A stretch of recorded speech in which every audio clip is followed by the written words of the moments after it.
Hey everybody, I'm just entering the games now. So we'll start in about 10 minutes. But you guys can donate or something while I'm working. Let's see.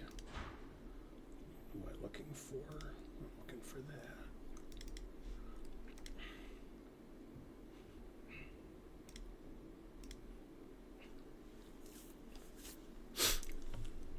Okay. Get rid of the chat thing since it's not working.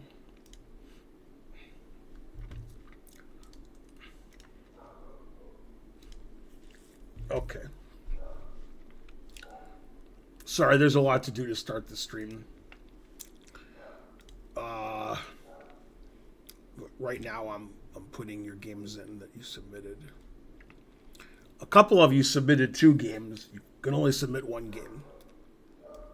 Submitting 2 games is like I ask you to submit 2 games because there's like 5 games, not because you decided you wanted to submit 2 games. So for those people who did submit 2 games, you are banned.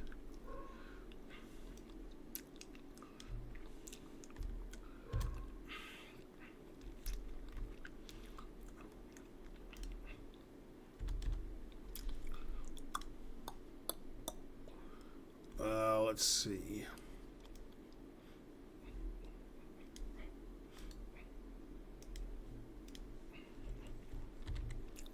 I think there was about 12 games submitted, maybe 13.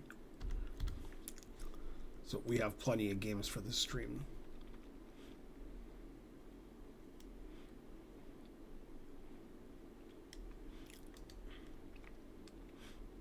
Oh, I have to move this so you guys don't see it.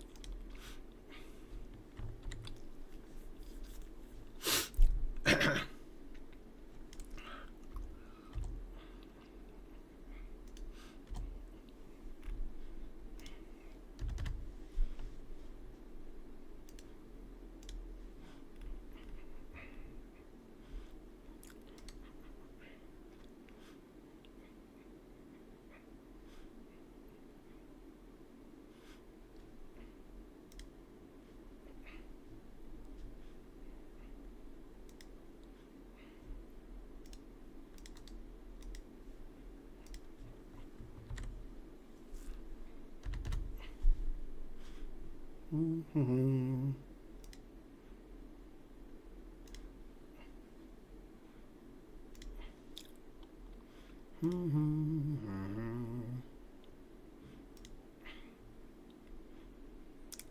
George Pass Chess. I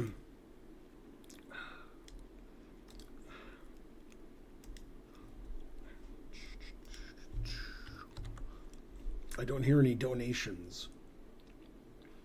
Come on, people. Let's see. Okay.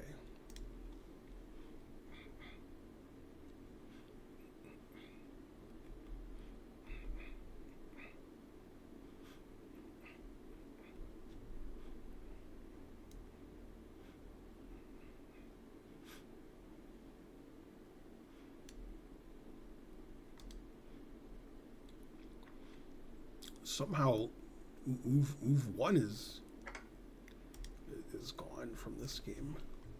I mean, the number 1. That's pretty weird.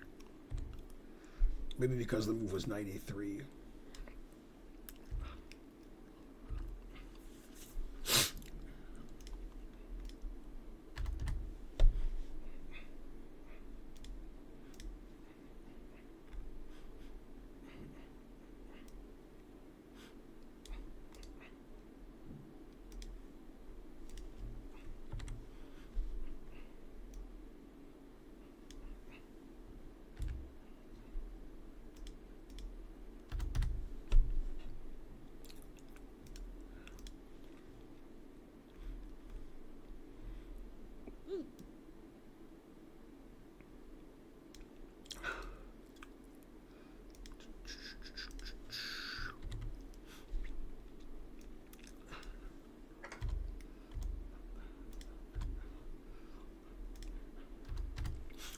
Yeah, we actually had a lot of games submitted today, which is good.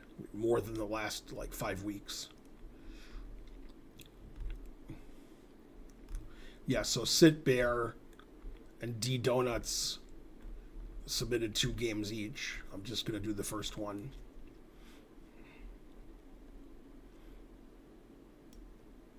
Wait, Bonarici submitted late for him.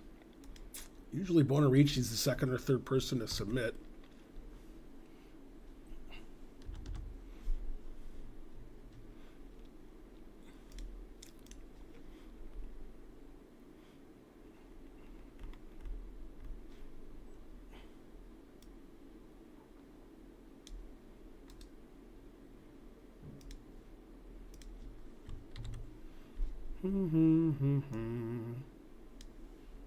I'm almost done, guys. Let's see how many games we have. We have 12 games. Thanks, Caffeine Jones, for 100 bits. Thanks, Mr. Connick, for subscribing. You were snow kiting. Just got back from Whitmore Lake. I got to tell you a funny story, Bonarici. So, I was in Michigan last month visiting my family. And Wes Berger lives in Brighton. And some mornings, I stay with him because it's free. So I don't pay a hotel. So, my daughter lives in Clawson.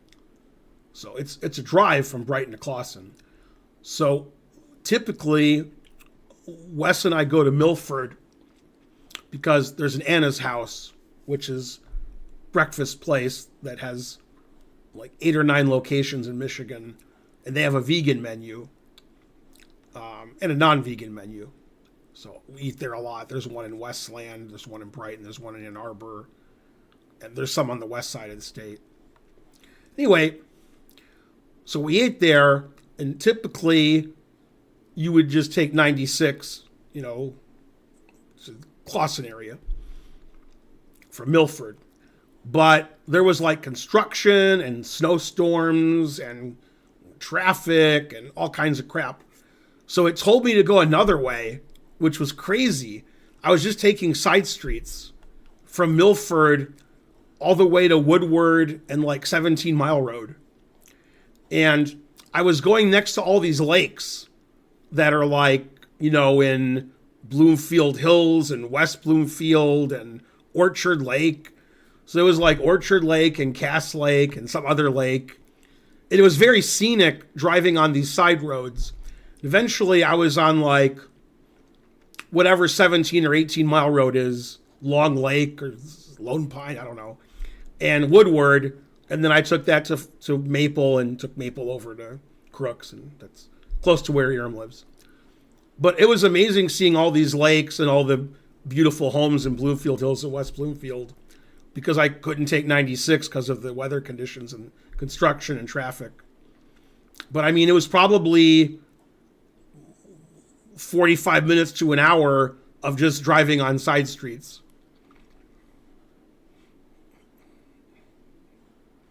It wasn't that it was the scenic route.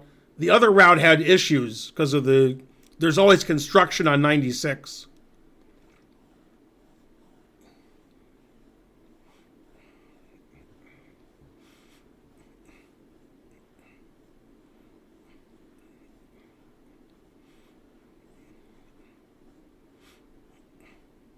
You could have taken 94. What? God damn, Bonarici. I was in Milford. Taking 94. You sound like somebody who doesn't live in Michigan. You just named a random highway that's nowhere near Milford. Anyway, you're banned for saying you could have taken 94.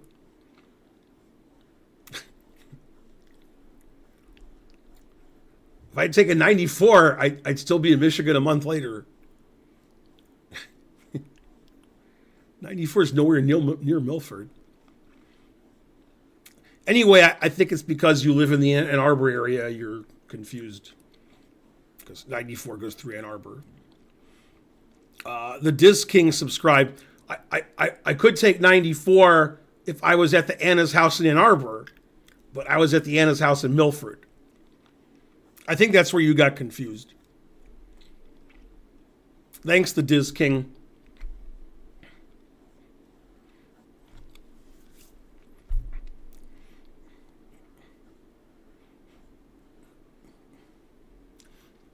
Okay, so we'll be on Chess TV in 3 minutes. Then I'll start looking at the games.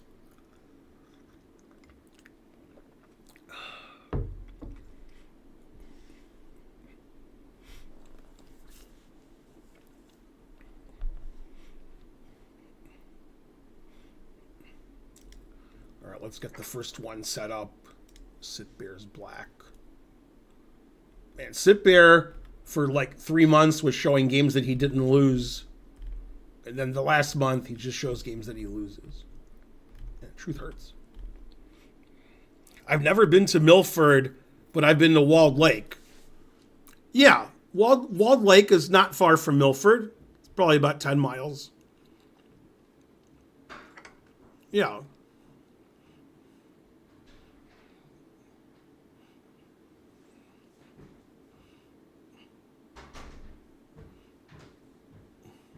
Is that Karen? Yeah. But I'm making a Chessable video. Oh, sorry. No, I'm just kidding. Oh, I'm not making a Chessable I video. think you were. No. I'm going to make one before I go to the doctor tomorrow. Then I'll make one when I get home from the doctor. Then I'll make one when you're done streaming tomorrow. So I'll make 3 tomorrow. Which is a lot. Like 2 or 3 a day is like the most I can do. Then I should be done Tuesday. Did you need me for something? Yeah, I need that name. Oh, I completely forgot. I can't make the video. Yeah, I forgot. Alright, just text it. Yeah, I can tell you. Let's see. Or maybe I can't tell you. Yeah, I won't have to guess spelling and stuff. Yeah. Maybe just text it to me. I can't do it.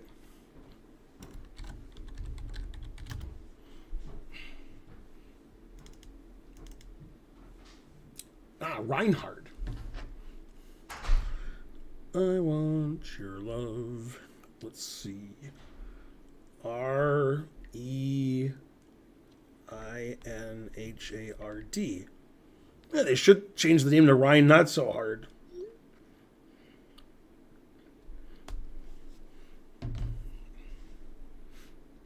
The next 5 minutes with Ben that you're going to see over the next 3 days are all games that I lost, which none of you have ever seen before.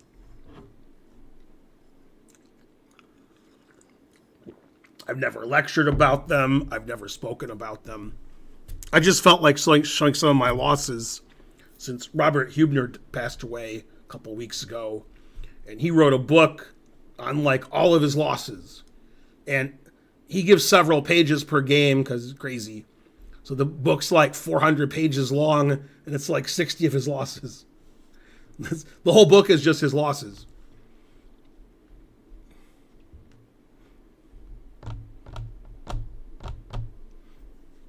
Okay, so... Hey, we're on Chess TV, iChess TV. I'm Ben. This is Sub Sunday. Let me explain Sub Sunday to you. Sub Sunday comes the day after Sub Saturday. Sub Saturday, I play subs 3-minute unrated. Then people don't sub and ask if they can play me. And the answer is yes if you sub or somebody gives you a sub. Then half the people challenge me the wrong time control. I only play 3-minute unrated. So all you have to do to play me 2, 3, 4 games on Saturday, if you want to play a Grandmaster, is sub to the channel and challenge me 3-minute unrated. And about 80% of people can't do both. They can do one, they can do the other, some can do neither.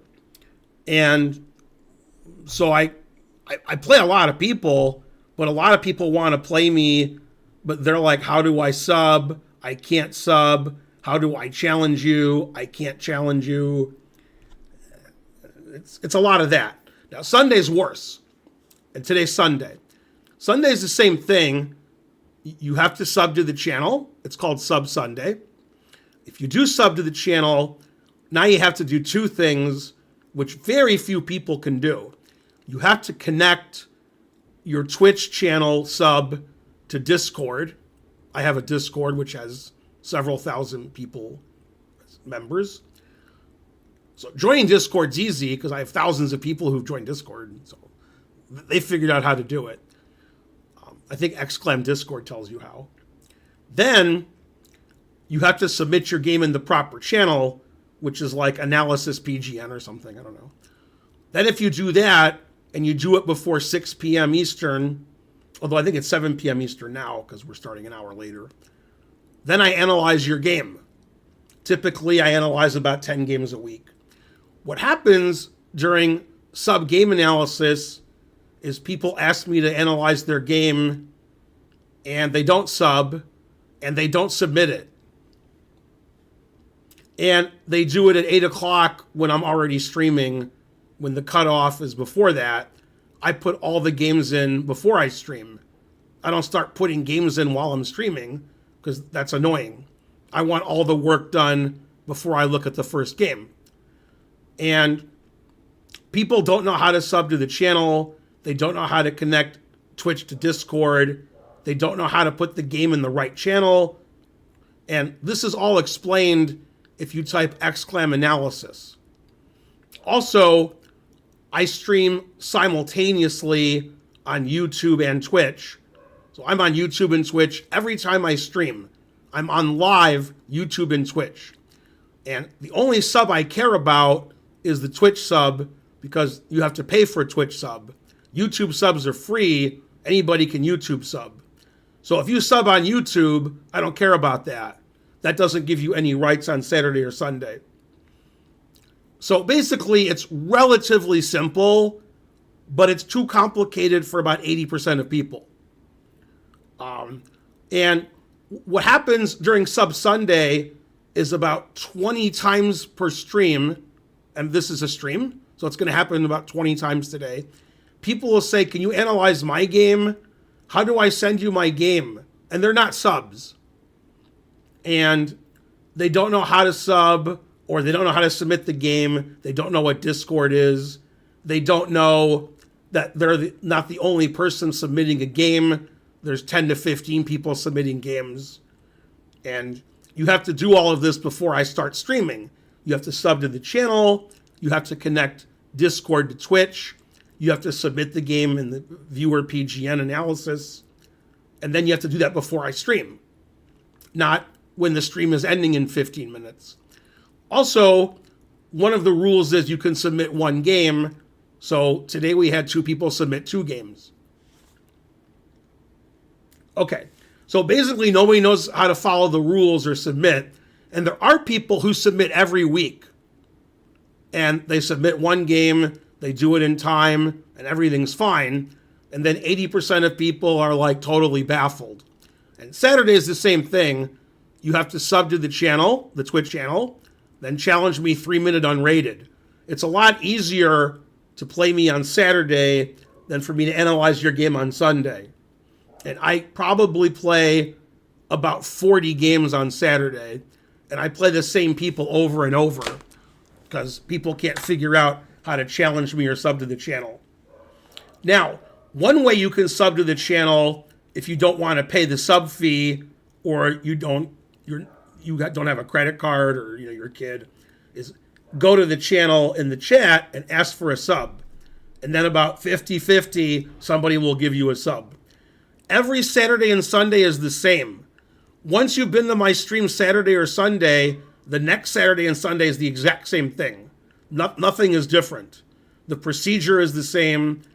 And all you have to do to get the ball rolling is to sub to the channel on Twitch or have somebody gift you a sub. Or if you have Twitch Prime or Amazon Prime, you can sub for free. Then it doesn't cost you anything. What's good about Twitch Prime / Amazon Prime is if you sub that way for free, I get paid as if you paid for the sub. Basically, you're taking money out of Jeff Bezos' hands and putting it into mine if you sub with Twitch Prime or Amazon Prime.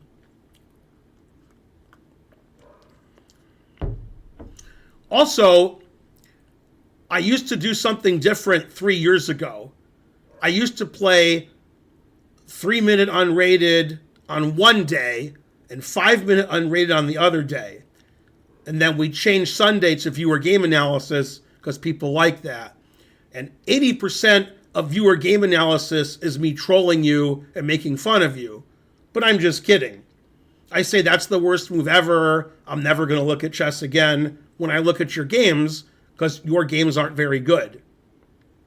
Now, obviously, if we analyze Carlsen and Caruana and Farouja's games, we find lots of mistakes.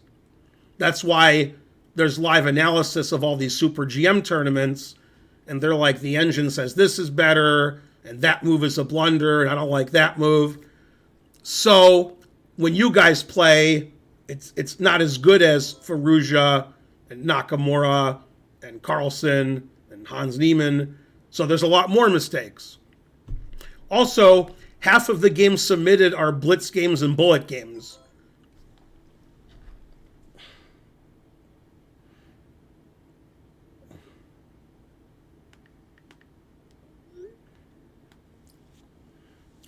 And then every week I have to say the same thing. And then people are like, I don't know how to sub and I don't know how to challenge you. Can you still play me? And I'm like, today's Sunday. I don't play anybody. Anyway, I'm probably the only grandmaster that streams on Twitch that you can play like 15 games a month against. And some people like that because they never get to play a grandmaster, if you can call me a grandmaster. And some people don't like it and they're like, you're rated 2,700 and you're a grandmaster. Why are you playing people with 3-digit ratings? Well, if you have a 3-digit rating and you want to play a grandmaster, I'm your only hope. And half of you have 3-digit ratings. And you get to tell your friends you played a grandmaster. And you could play me several times. I only do that on Saturdays. On other days, I'll play stronger players, which I've done recently, and my rating's gone up, and now I'm 2754, whereas 4 months ago I was like 2680.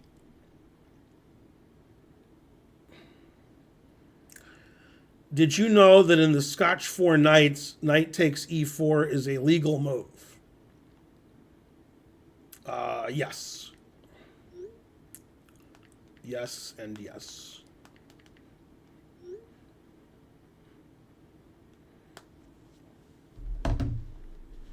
Matt Larson, who's better at chess than I am, just texted me that he learned this today.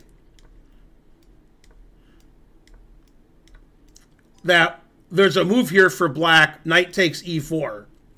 And he said, did you know that? And I said, yes. I do know knight takes e4 is a move. The engine says white is better by 0.18. But he just learned that today, that fact. Even though he doesn't play white or black in a Scotch, so there's no reason why he would know that move. If you have this position with white more than 10 times a year, you should know that this is a move. But it's probably not the best move, but it's definitely not the worst move. I've seen worse moves than that. Bishop b4 is the main move. But knight takes e4 is playable. See, I have something over Matt Larson. I'm incredibly old. So if something's been played, I've probably seen it.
There's a line in the Nightorf that I know better than Matt Larson, which that sentence doesn't make any sense.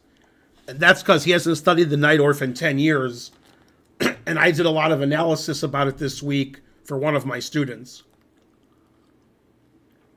So he actually doesn't know the move that I was talking about.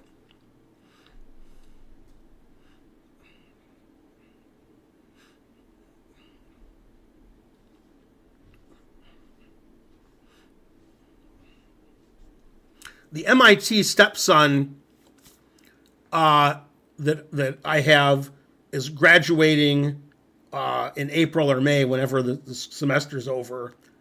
And then I think he's going to take a gap year, but I'm not sure. And then he'll go into a PhD program somewhere.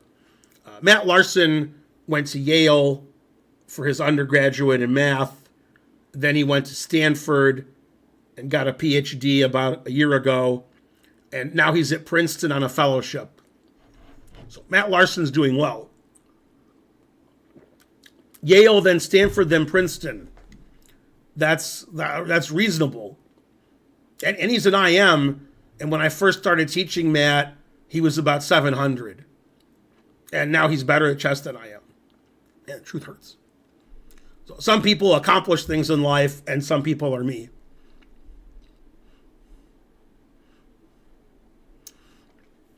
No, this is Holden's fourth year at MIT.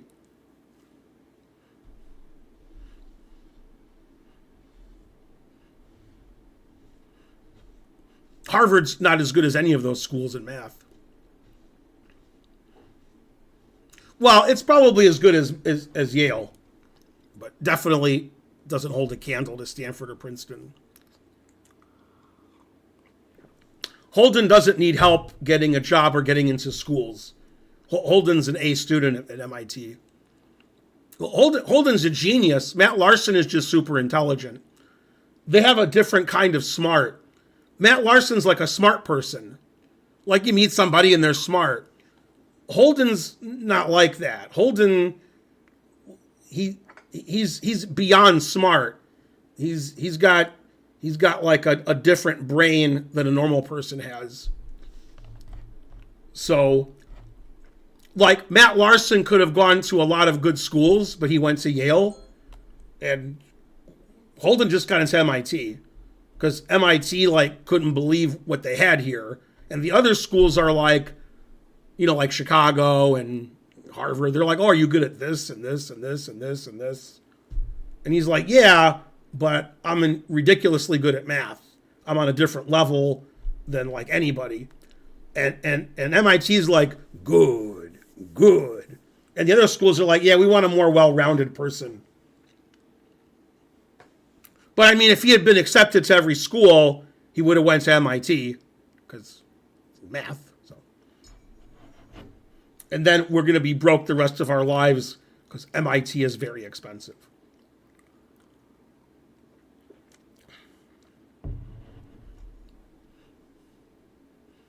When Holden graduated high school, best high school in Georgia for math, because of Holden, the math teacher said, I can't wait to see how Holden changes the world. Who's changing the world in math? I guess Holden is.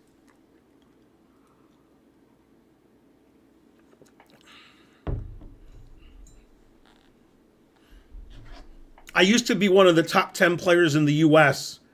Then I got a serious case of old.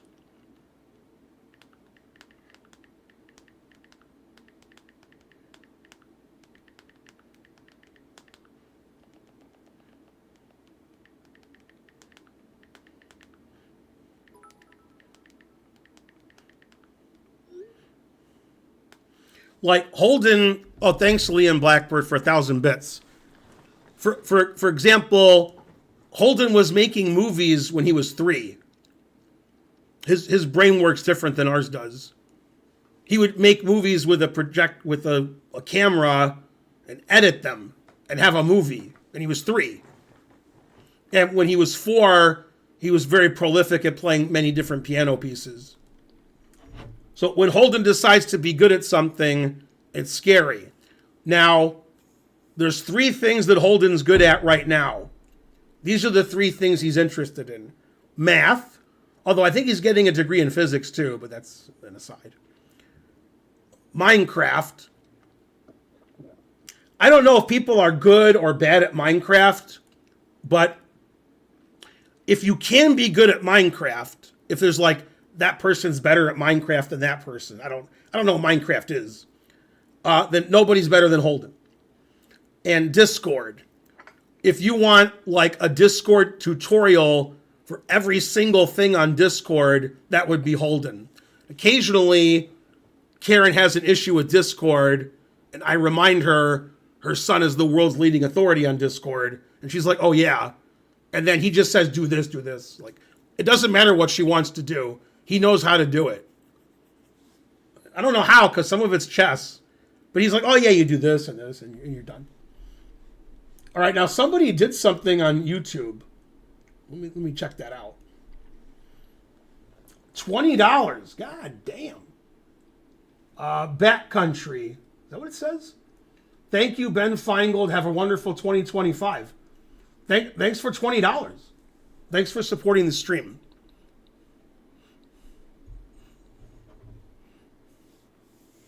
I don't know if you can be good at Discord.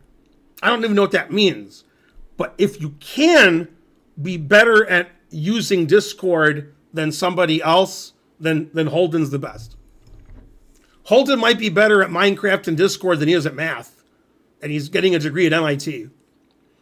Those are the 3 things he does. He's perpetually doing Minecraft, Discord, and math. They don't care about nothing else. Although he is getting a degree in physics. But Ken Rogoff is a professor of economics. That's correct. Holden played chess when he was 4, and then when he lost, he got very upset, and then he stopped playing. He has played 4-player chess, which I don't understand. He has played that in the last 5 years, but I don't know why. He just started playing 4-player chess. He had some friends who played it.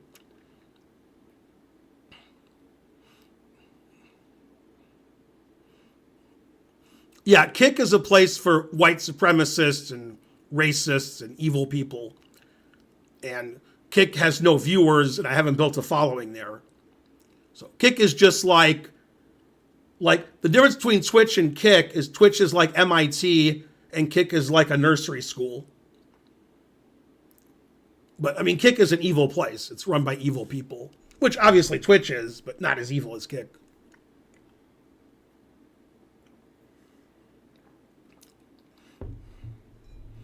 When you have time, well, I can't remember to ask Holden that.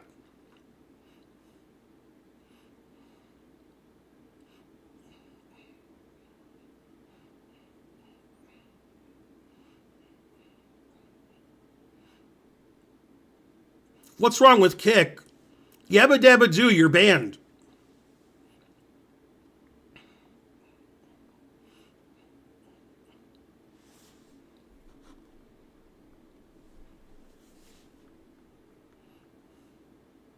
No, Jeff Bezos is definitely, evil.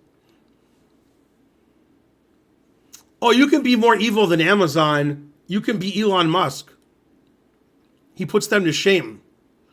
What do you think about Blue Sky? Blue Sky's nice. You don't have to read Kramnik's tweets. You don't have to read Elon Musk tweets. It's nice to be on Blue Sky. It's just normal stuff.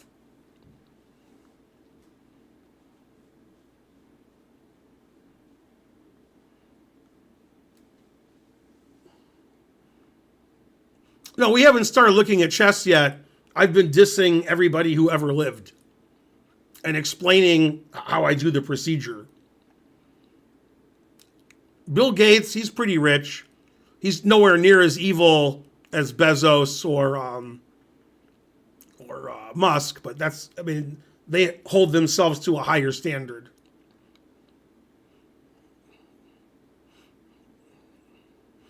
No, the Scotch with knight takes e4 was a question Matt Larson texted me and wanted to know if I knew that it existed. And then I showed you what it was. And he learned today that it existed. Bonarici claims he doesn't do drugs, but 25% of his chat indicates he does drugs.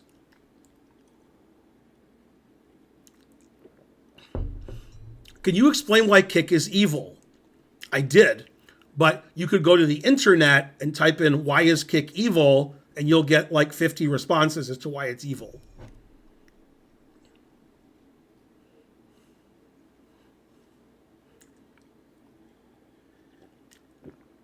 I've never liked Musk, and when Musk was a popular person, I disliked him immensely.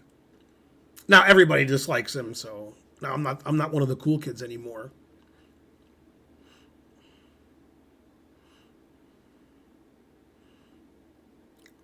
What's externate? What does that mean?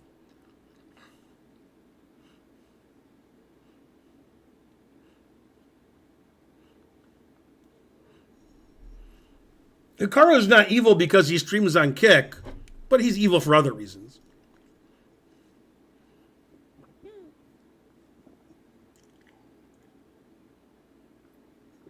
Is it true that Blue Sky censors? They've never censored anything I've put on there. No, it's like Blue Sky is a very friendly, non-porn version of Twitch, of Twitter. So if you like seeing a lot of porn bots, then you should stay on Twitter. They try not to have porn bots on Blue Sky. They get rid of them. And nobody says, you're the dumbest person ever, and don't you realize that Fauci should be in jail, and Trump should be the king, and Greenland should change their name to Trumpland. You don't see that on Blue Sky. People on Blue Sky are very friendly. They respond civilly to other posts, and they try to improve the discourse. On Twitter, it's just like, I hate you, and here's some porn. That's Twitter.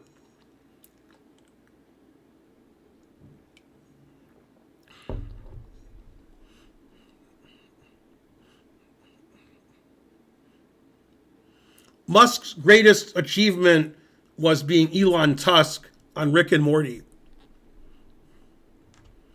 Yeah, I told a friend of mine today that when Trump takes over Greenland, he should suggest changing the name to Trumpland.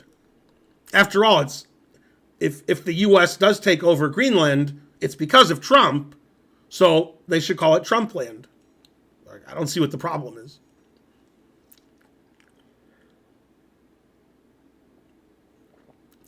I don't have Facebook or Instagram, so I don't care what they do. Do you eat red meat? I don't eat any meat. I'm a vegan. I'm not a monster.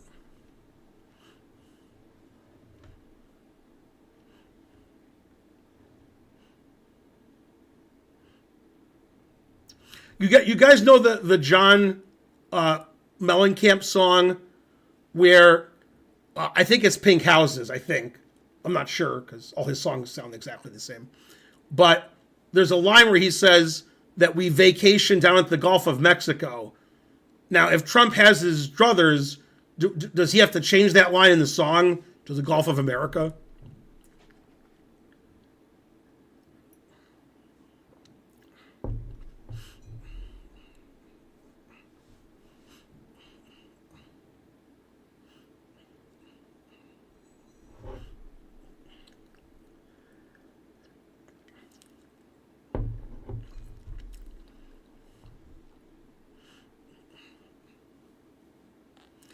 Karyakin's gone over to the dark side several years ago.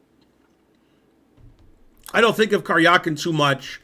That's one of the good things about being on Blue Sky.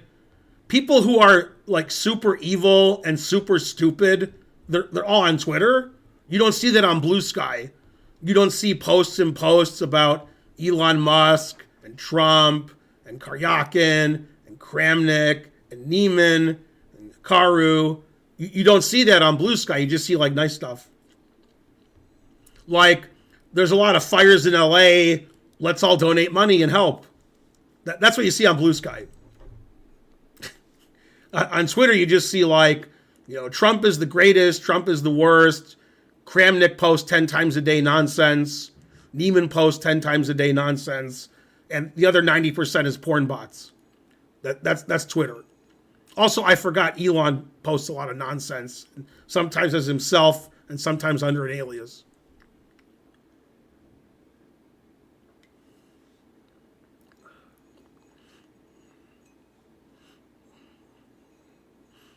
I don't dislike Hikaru. Me and Hikaru are like that, son.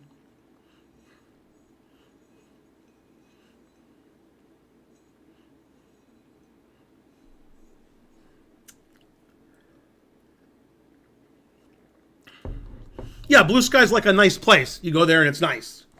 You don't feel like you want to murder everybody who ever lived, which is what you feel like when you go to Twitter. That's correct, Yabba Dabba Doo. What's your point? What did you eat for dinner? I had oatmeal with nothing in it. Like, I had oats and water. I heated them up in the microwave, and then I ate it. That was my dinner. Delicious. Now I'm having some coffee.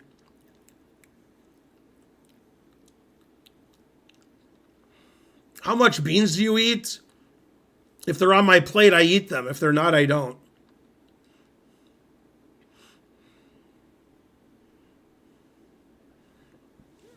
I thought it was a good dinner. I really enjoyed it.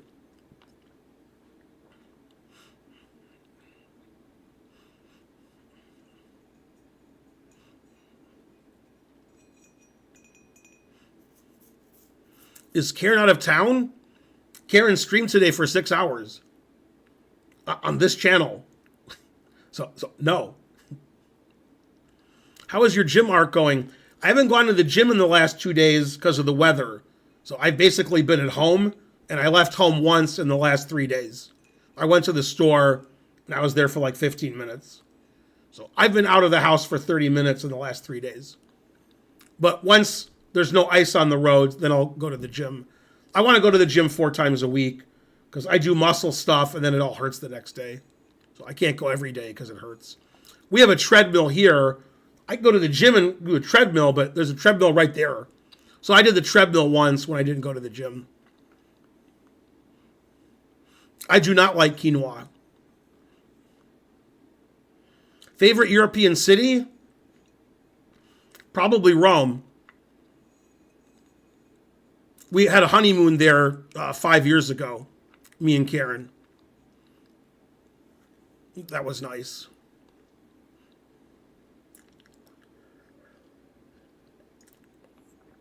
No, they were like Quaker Oats you buy at the grocery store. It's like $5 for 800 servings. Yeah, a lot of people I know are oatmeal slobs. They're like, this is good oatmeal and that's bad oatmeal. And the same with coffee. 90% of people are like, this is good coffee and that's bad coffee. This restaurant has good coffee. That oatmeal and coffee, I don't give a fuck who made it or what brand it is. I don't care. It's all tastes the same to me.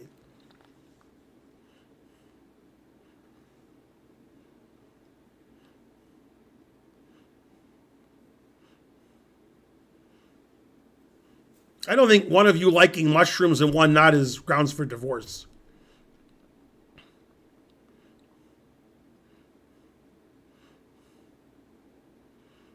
Yeah, for tea, I don't care what kind of tea it is either.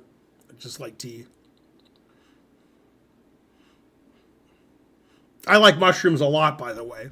I'm a huge mushroom fan. I like mushrooms on anything.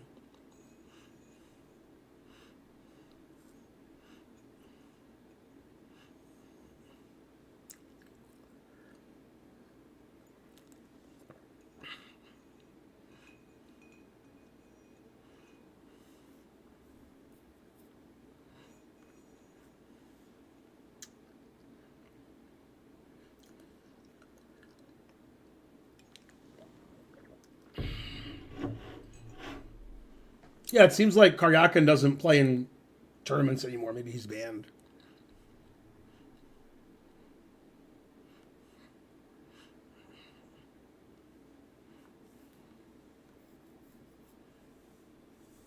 Imenu. That's correct. Okay, so this is the first game. I was going to spend 2 hours of the stream just chatting, but Okay. So Sitbear has the black pieces. Let's see what he wrote.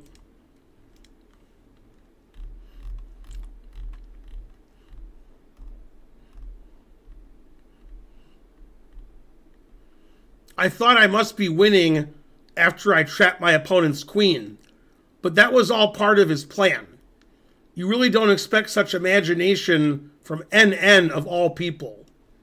So this is game 60, delay 10. White's ELO is 1658, which is a bit high for Sitbear to play in a slow game. So, as you will see.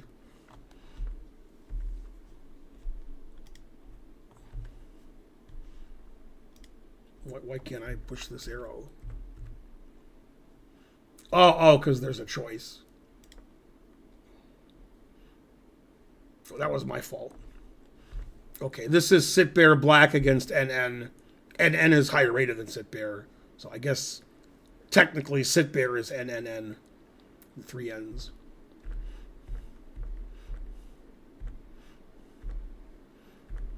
Okay, this is all main line of the French defense, advanced variation.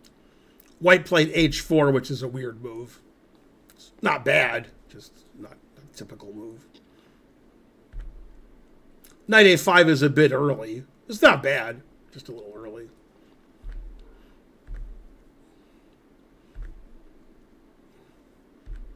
So this position's about equal.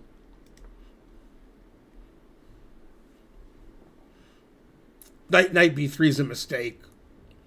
Then after knight takes B3, Sitbear played the brilliant bishop A4. I'm not being sarcastic. Bishop A4 is the best move. Here, white should play knight F to D2. I have to do this. I've been working with Chessable so long, I'm clicking the arrows wrong. Knight F to D2 as opposed to knight B to D2, which is not as good.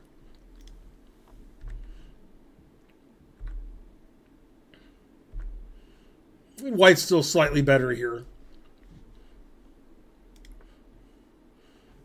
Doesn't like queenside castling. That seems perfectly normal. The engine doesn't like any of the moves the players made.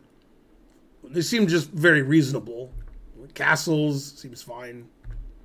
H6 seems fine. Knight D2 seems fine. The engine doesn't like any of them, but I don't find fault with any of them. Well, I don't like bishop E7 because I don't want to give away my white squared bishop. So I like bishops because I'm a grandmaster. F4 is okay. F5 is okay.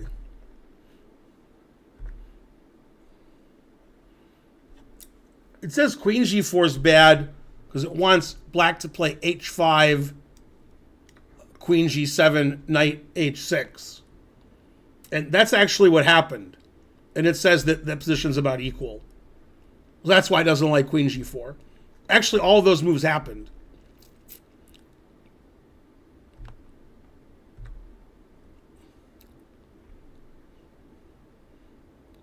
Knight takes C4.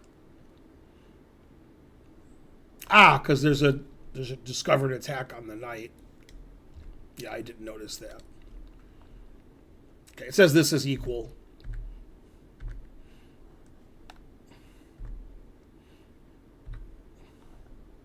It still says this is equal.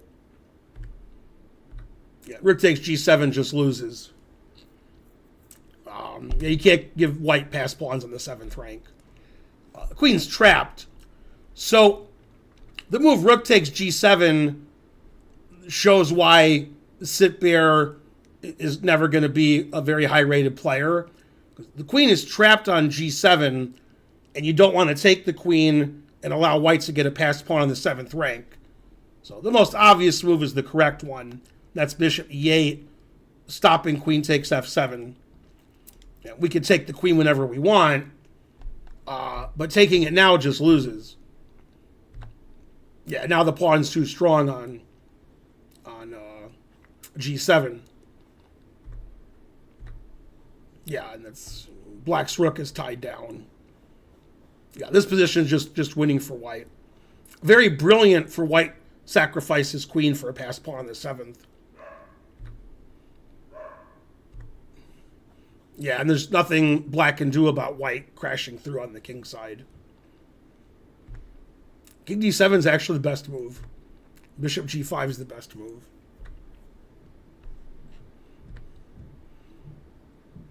The engine doesn't like d5, but d5 is okay.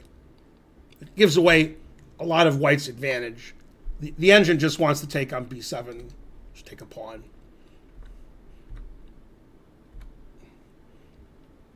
E6 check is just bad.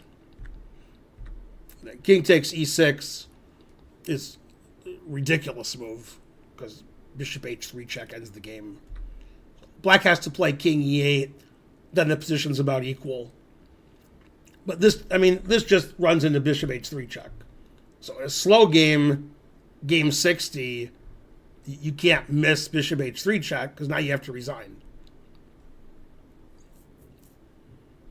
So king takes e6 is the kind of blunder that people make, which stops them from getting higher rated at chess, because the moves played in the game, some were good, some were bad, some were okay, but king takes e6 gets checkmated and loses all of black's pieces.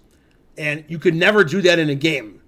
You can't play a move where after bishop h3 check, you just have to resign. Obviously, if king e5, then rook takes wins and bishop takes wins and rook e1 check wins. And after king d6, bishop takes e7 check wins the queen on a3. So black resigned here. This is actually mate. If we go here, this is a beautiful mate. Several moves are mate, but this is mate in 2. That's pretty nice. That's a beautiful mate in 2. And then king d6 is even worse than getting mated because you lose all your pieces. A fate worse than mate. So basically the game was up and down.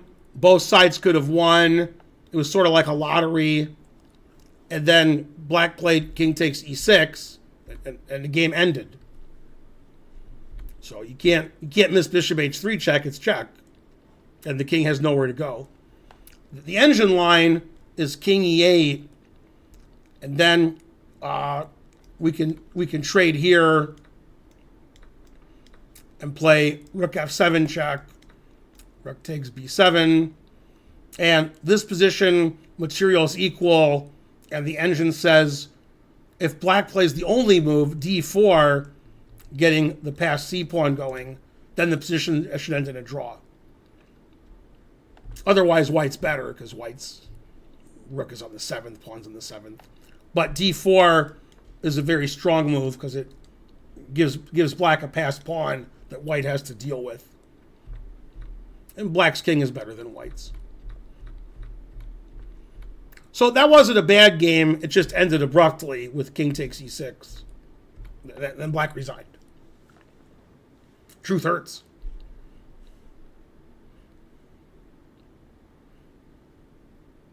What's funny is, here's why king takes e6 is so bad.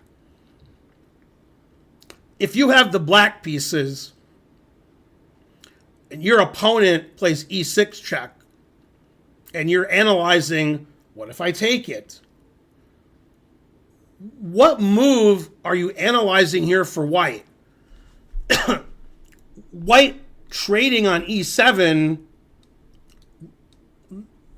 that doesn't make a lot of sense. Although that actually wins because we have rook e1 check. So if black analyzed bishop takes or rook takes correctly, black wouldn't have played king takes e6. And if black didn't analyze it correctly, which is obviously the case, the only other move is bishop h3 check. Rook e1 loses the rook. So there's two ways for white to play here. Take on e7 and bishop h3 check, and they both win immediately. That's why king takes e6 is so bad. Because it's like black just didn't analyze and said, okay, I take, now it's your move. And that's basically how most class players play. They make a move and it's like your turn. And then I'm like, what did you think your opponent would play? And they go, what? Like, I'm speaking a foreign language.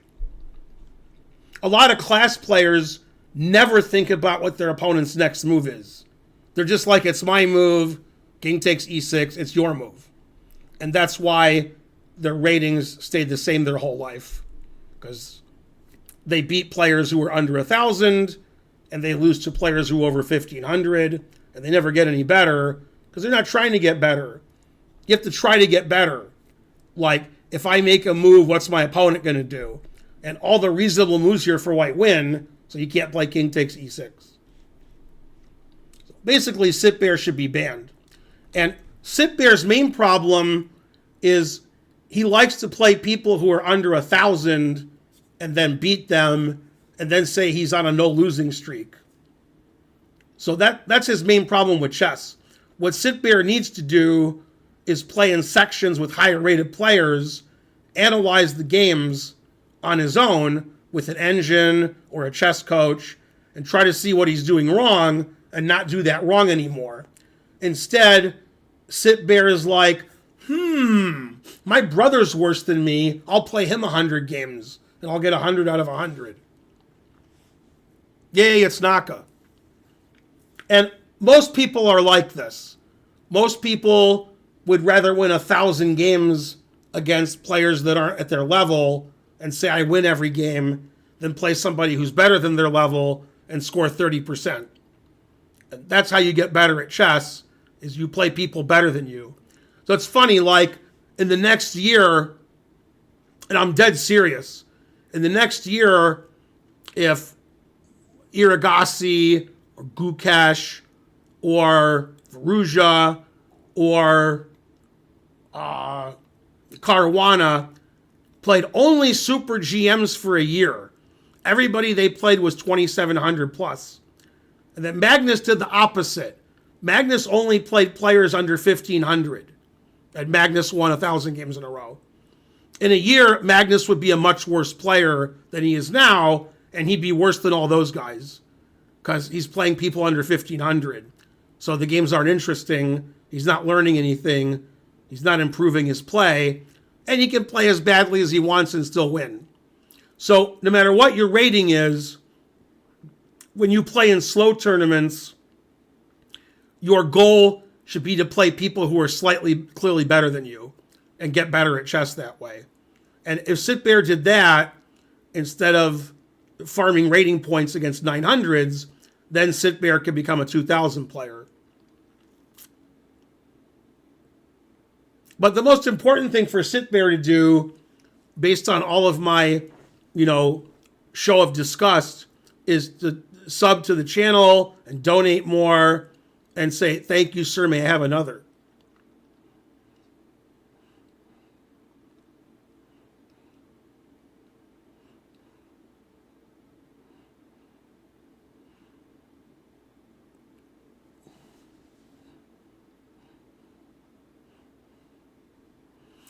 Yeah, like Gotham Chess does two things. He plays in GM norm tournaments and realizes the players are all better than him and he can't get a GM norm. Then occasionally he'll play in a tournament where everybody's lower rated than him because he doesn't want to lose every game. It's embarrassing. And then he says, I came in first or second. And then he gets content and stuff. Which is what I was told he's doing now. He's playing in some tournament with no GM norms and no GMs, and he's just playing people lower rated than him. At his age, and the fact that he claims he wants to become a GM, that's not something that you do. At my age, and I'm already a GM, that's exactly what you do. I got to play low-rated players and score 85% and win $500 in the weekend tournament. That's my life. But his life should be play better players, get better at chess, and get GM norms. So it's a total waste of time for him to play players 2,100 and 2,200 FIDE with no norms possible. That's just going to cause him to lose rating points, because when he plays strong players, they play much better than that, and he won't be used to that. He'll be used to 21, 2200s. But I mean, basically, Gotham Chess is a fraud. He has no interest in becoming a GM. He just talks about becoming a GM so people will view his channel and stuff.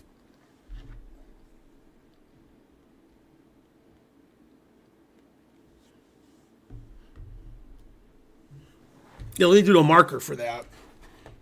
Could Levy beat Gorich-Kina? What kind of question is that? You're a chess player, Poingalis. How do you ask questions like that? Gorich-Kina beats Levy 10 out of 10. They're not on the same level. I've never been so angry. Oh, I can't make a marker because I don't... Oh, there we go.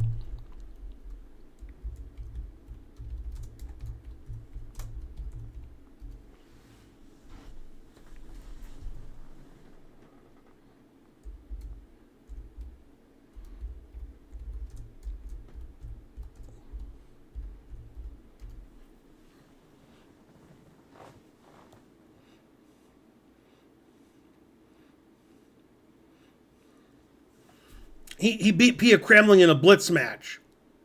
That's not slow chess. You can't get norms doing that. That was just for views. Basically, Pia outplayed him every single game they played, and then Pia would have 10 seconds left, and then she'd blunder every move and lose on time. It's almost like Pia lost the match on purpose, because she was always winning, and then she would lose on time instead of making moves. So it was probably she lost the match on purpose, because maybe Levy paid her to do that. Gorich-Kina is one of the top 5 women in the world. Strong grandmaster, close to 2,600 FIDE. Comparing her to Levy is just very insulting. You should apologize for comparing Gorich-Kina to Levy. You might as well just say who's better, Levy or Carlsen. It's the same comparison.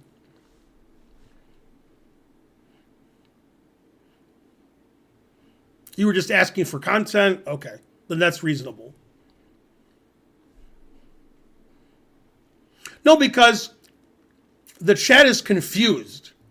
Like, 75% of the chat thinks Levy has good chances to become a GM, and that because of doing well in Title Tuesday Blitz events, he's the same strength as a lot of GMs. And because he makes a lot of videos about it. It's like the audience is confused when you talk about Josh Waitzkin. Josh Waitzkin is a no-talent nobody. But they made a movie about him because his dad wrote a book about it, and they made the book into a movie. And in his dad's book, his son's a genius. And Josh Waitzkin never got GM norms. He's an IM. He's a dime a dozen. But there's a movie about him, and he's very famous, so he must be great. And Josh Waitzkin was Levy before the internet.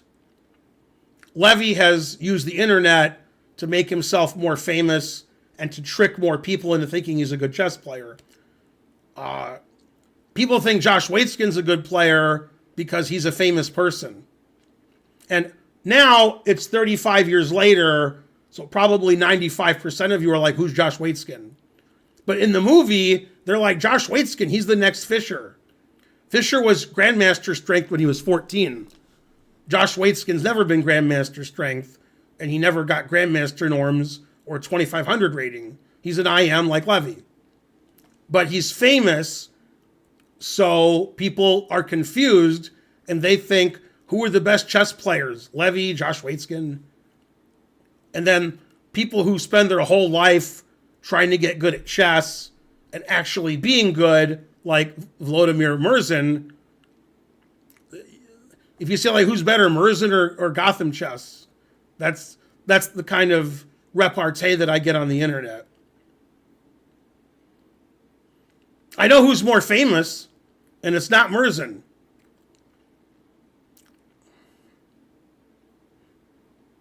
Now, For somebody as famous and as likable as Levy and has millions of fans, okay, for someone like that, you guys don't do a good job spelling either one of his names. You spell Levy wrong, and you spell Rosman wrong. I mean, he has millions of fans. Why does everybody spell his name wrong? They're not hard to spell. Also, about 30% of people spell Carlson wrong. About 40% of people spell Fisher wrong. So if you're a big Levy Rosman fan, which is fine, why can't you take 5 seconds and learn how to spell his name? If you're a fan of his.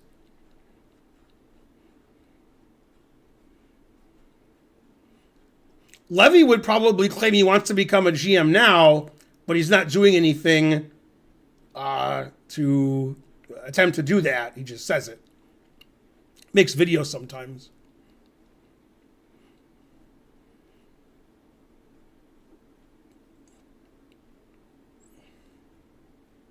Is Volodar.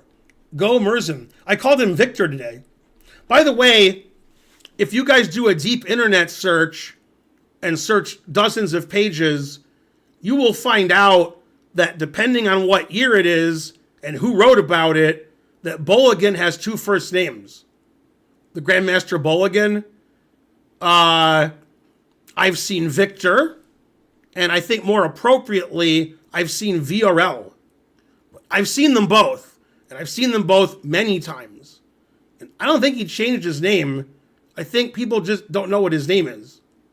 So Bolligan's first name is VRL, but a lot of times you'll see Victor Bolligan. So very confused.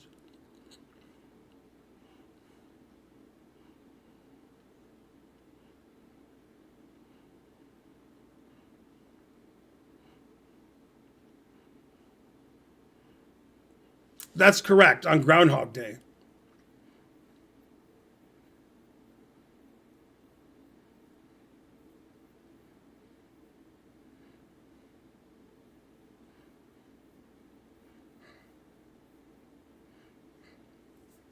Victor Bolligan is a Hungarian sandwich.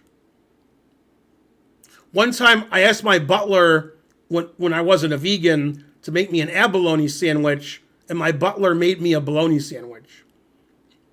I was miffed.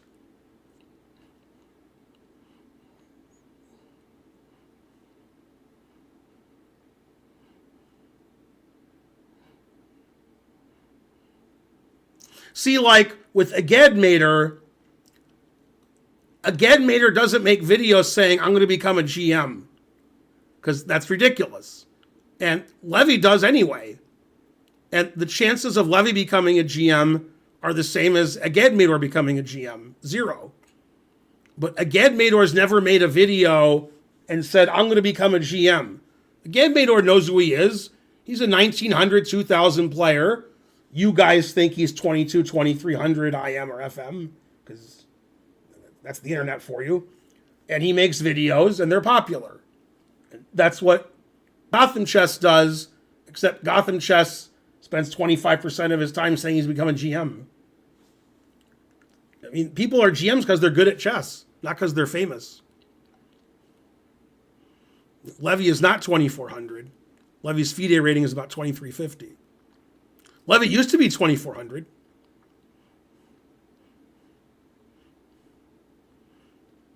Epic Chess, never heard of it. Sounds good, sounds epic.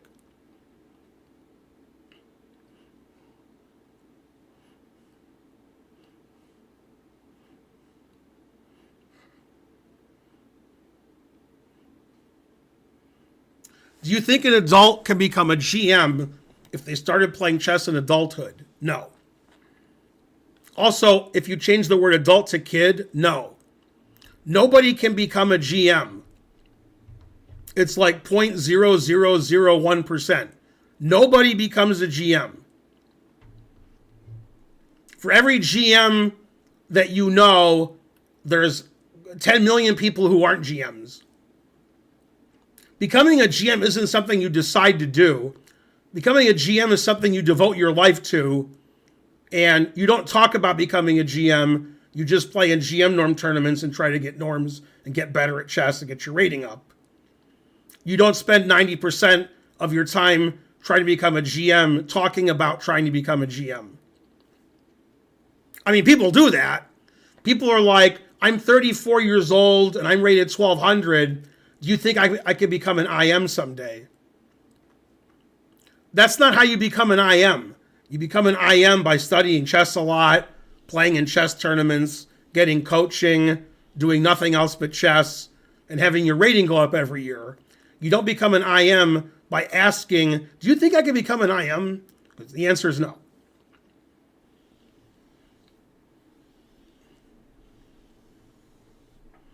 What's the over-under on my Charlotte Open score?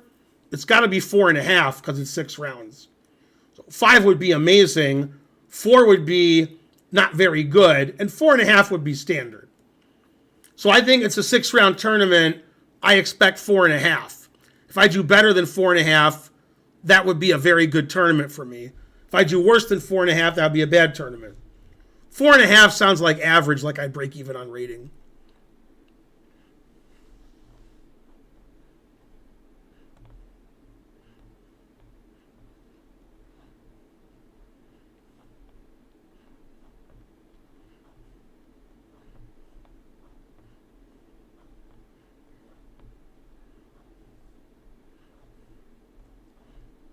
I was GM strength when I was 20, but I didn't have GM norms. But I had a GM's rating. I just didn't get norms. I lived in the US and I didn't play in a lot of GM norm tournaments. I wasn't very interested in becoming a GM. I just wanted my rating to go up. My rating went up. I wanted to play well and do well in tournaments. Becoming a GM was like an accident.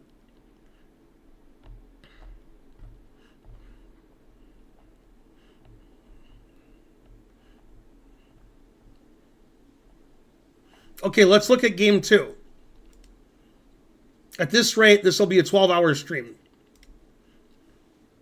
Or we won't get to look at all the games, which is better, I guess, for my health. Young Gung, or Yui Gung. Hi, Ben. This Blitz game is a miniature featuring a hopefully interesting sacrifice, which I made on the basis of not liking the alternatives. Yui Gung is white. Played on chess.com. It's a 5-minute game. Both players are a little over 1900. And he's also playing NN. This NN guy gets around.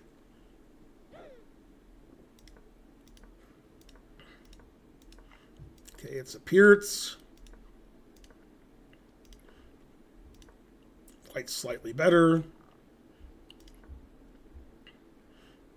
After b5, black should be okay. Now it says black's just close to winning with b4. Knight a4 is a terrible move. Now queen a5 is already winning for black. And knight takes e4, and black's a pawn up for nothing, and better.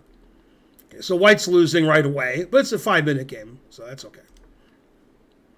Bishop f5 is crushing. Knight c3 is also winning, so I won't complain. Now black's threatening mate. Black's a pawn up. White has no attack. White lost the center pawn. Bishop f5 is coming with tempo, as is bishop a6. King b1 is a good move, because if queen a3, then bishop c1. Queen a3 doesn't make any sense. Now bishop c1 is good, but queen takes c3 is even better, which I missed. So queen a3 is just a ridiculous move, because there's 2 moves white can play, and they both make queen a3 look ridiculous. And somehow black is rated 1900. There's 2 moves that stop this. Bishop c1 and queen c3. In either case, you wouldn't play queen a3. That just gives up your c-pawn. Terrible move, queen a3. And c5 just loses because of bishop c1. Yeah, bishop c1's winning right away.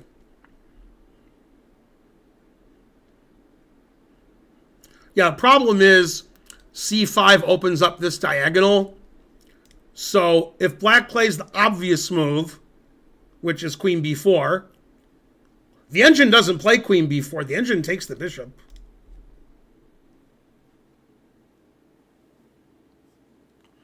But if you play queen b4, the obvious move, then I trade and play bishop f3, and there's nothing you can do. You're going to lose a piece. So black played two ridiculous moves in a row. Black's winning here. Black played queen a3, and now it's equal. Then black played c5, losing immediately to bishop c1. I would guess that bishop f3 also wins. Bishop f3, it says I'm only +1. That surprises me. Okay, so h5. Now it's about equal again.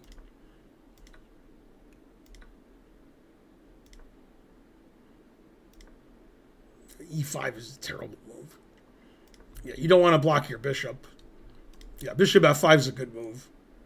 Developing the bishop to a good square. Black's slightly better.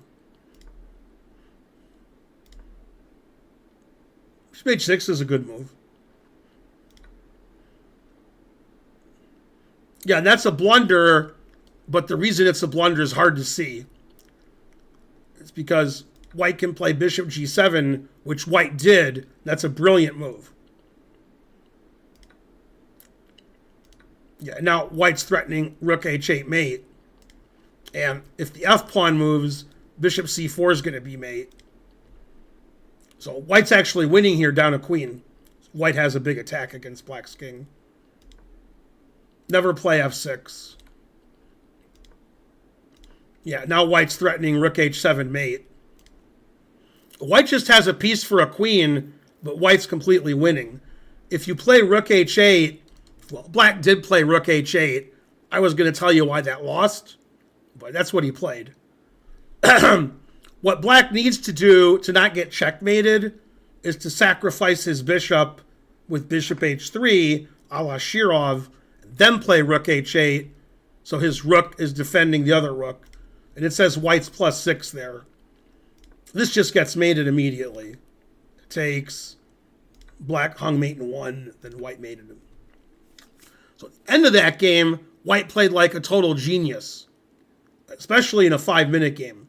The last 8 moves of that game, or 7 moves, white's play was impeccable. Before that, both sides played badly, and both had winning positions and losing positions. But in the end, the side that was attacking won, and the side that didn't develop their pieces lost. So that's fair. And the reason there's so many mistakes in the games that I look at on Sundays, which I explained earlier, is every game has a lot of mistakes. And since these are blitz games and they're not world-class players, there's more mistakes. There's hanging mate, there's hanging queens, there's blundering pieces. And that stuff also happens at the top level, just not as much. But since these are blitz games between class players, that's what you get.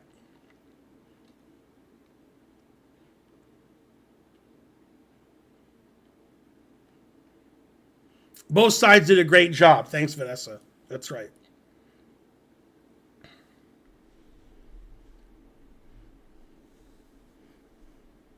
Anyway, that was a nice attack for a blitz game. I would have sacked my queen thinking it was unsound, and I would have been really surprised it was sound, which I think white did too. I think white was like, well, I got to sack my queen, and then I have this big attack, which probably doesn't work, but in a blitz game it might work. And then when you analyze with an engine, the engine says, no, the queen sack was right, and it works. So the good player is always lucky. That's correct, Mark. I was going to point that out, but I forgot. It looks like in this position, white just plays bishop f6 and rook h8 mate, but black's threatening queen b2 mate. So bishop c3 is the only move to stop mate. Stops queen b2 mate, and it threatens mate. You might say black is up a queen, and I would retort with two bishops, what else? The two bishops beat a queen, and you only needed one of them. Who's better, Rosen or Rosman? Eric Rosen's a better player than Levy Rosman.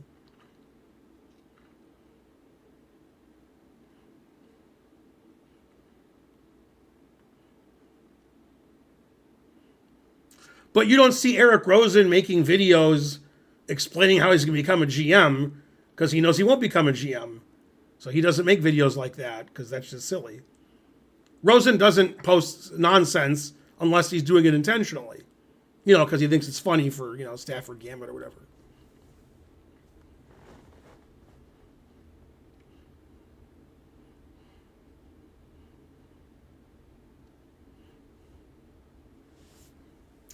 Bartholomew, if he quit doing stuff online and studied chess all day and got a chess coach, he'd probably be a GM.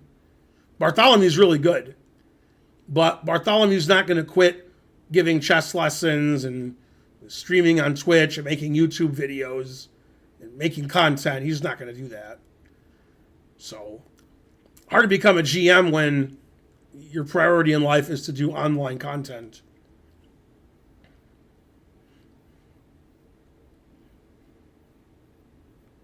Yeah, Bartholomew is really good.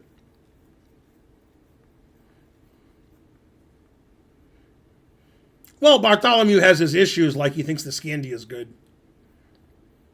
Sort of like Rosen thinks the Stafford Gambit's good. No, he doesn't. Rosen knows the Stafford Gambit's ridiculous. But since he wins every game, he decides that's more important. I agree.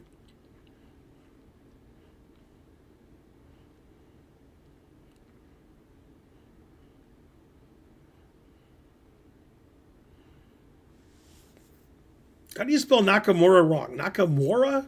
How do you do that?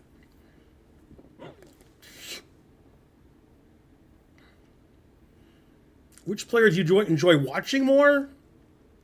I don't know. About the same, I guess. Should I cancel my Chessify subscription? What's Chessify? Nakamura Gambit. Very reasonable.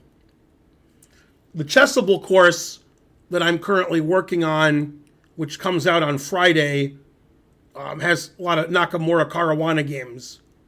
And we were inspired to make the course by Nakamura. It's a line, the Sicilian, that he's played recently.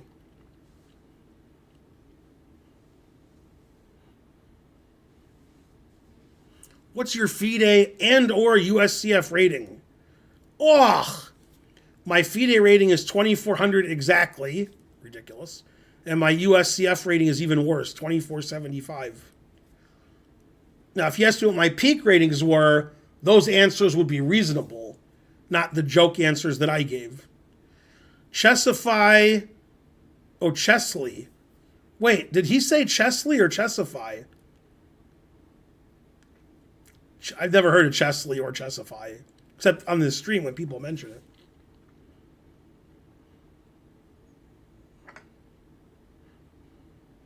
Your spelling of unintentional is frankly ridiculous. You missed a whole syllable. Unintentional. I said Chesley. Oh. I've never heard of Chesley. Sounds good, has chess in it.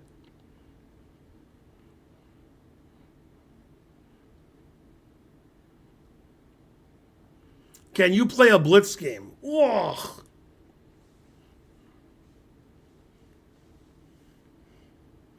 I spend the first 20 minutes of my stream explaining what I do on Saturday and Sunday. Then the guy says play a blitz game. Ugh. No, but you can play a blitz game. I can't stop you. Candle subscribed. It's like a candle in the wind. Thanks for the subscription. I lecture every Wednesday at 6 p.m. Eastern. You can watch live on Zoom, or you can watch them on our YouTube channel a few days later. If you go to our YouTube channel, you'll see hundreds of lectures. I give one every week.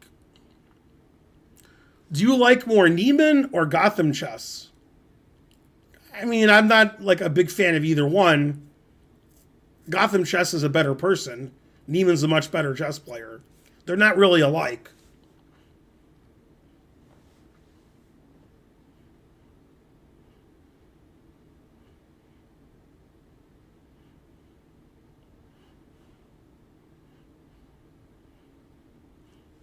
Well, I can't post the Zoom link you have to pay a fee to watch the lecture live. If you send an email to Karen and pay her money, then she'll send you the Zoom link. Also, I don't know the Zoom link. That's a Karen question. Yeah, there's Karen's email on the screen there.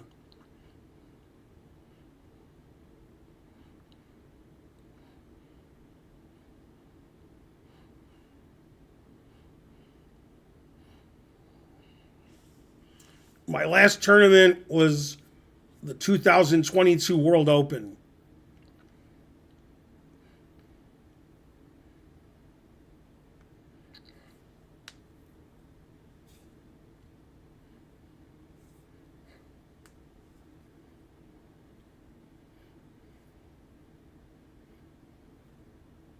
Go Benz. Are there specific apps for tactics? I don't know.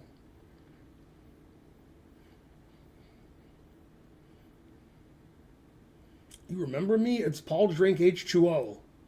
Remember who? How was my back? Great. Why didn't you let Dina beat you? I've played Dina? I've never played Dina in a rated game. Why would you let somebody beat you? What? What was your reason for moving to Europe back in the day?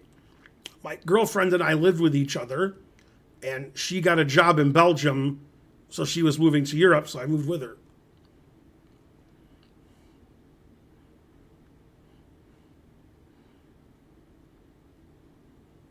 What's my favorite country?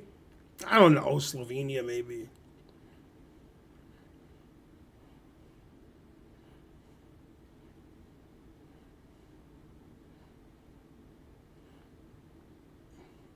I was in Belgium because my girlfriend moved to Belgium and I lived with her. So I moved with her.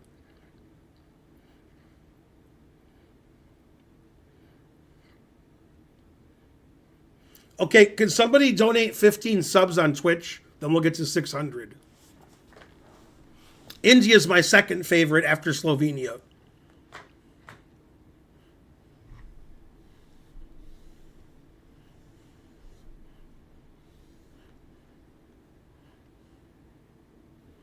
I had to go to the hospital when I was in Slovenia because I bled. That's funnier than if I say I lubalanied or I marabored. What's so nice about India? He was kidding because India is the worst place ever. I would never go to India again. If somebody sent me $1 million money transfer and said go to India for a week, I would not. I would decline the money.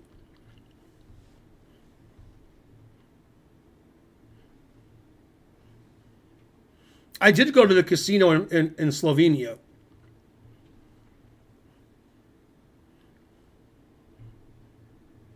What happened in India? I was in India for like 2.5 weeks at the World Junior Championship. I've never been to Portugal, but I want to go.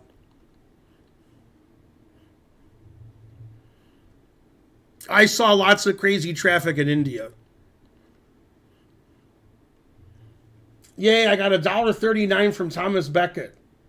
He must be mad at me. $1.39. Yeah. Ben, which is the most famous celeb you have met except chess player? What? I don't know. Probably some chess player. Have you met Luka Doncic in Slovenia? When I was in Slovenia, Luka Doncic wasn't known in the U.S. I've never been to Hawaii, but Karen's been to Hawaii.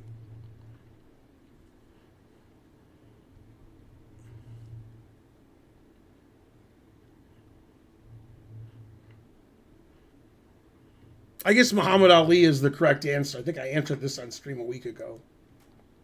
How do we send in games to analyze? Impossible. Do you see me analyzing games ever? Has a sub ever beaten you on Sub Saturday? I answered this question yesterday. The answer is no. I am 2200. How to hit 2400. Easy. Gain 200 rating points.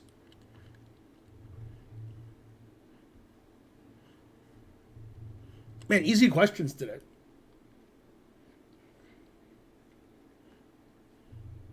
Yay, Emma-Rated51 gave some subs. 5 subs. Thanks, Emma-Rated51.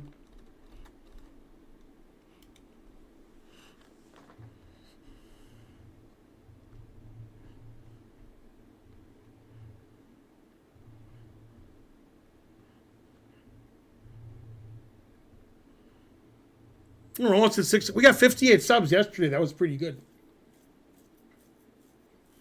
I've been asked many times to do a hot tub stream. It's probably not going to happen because we don't have a hot tub.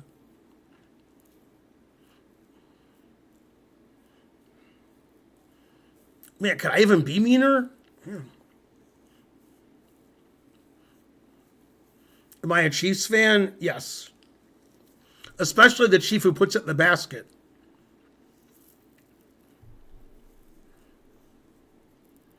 Yay, we have a hype train level 2. Let's get the hype train to level 7.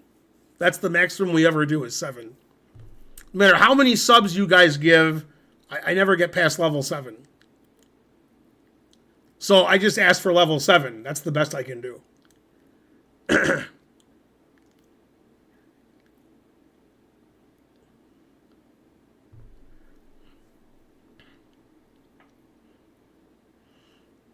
I'm a fan of vegan cheese, although I haven't had vegan cheese in a while. Do you understand the Belgian languages? I do. They speak German, French, Flemish, and English in Belgium.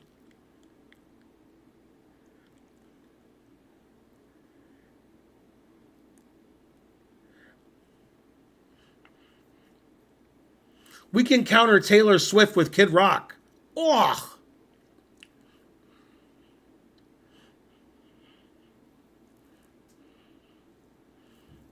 Do I prefer Musk or Neiman? Definitely Neiman.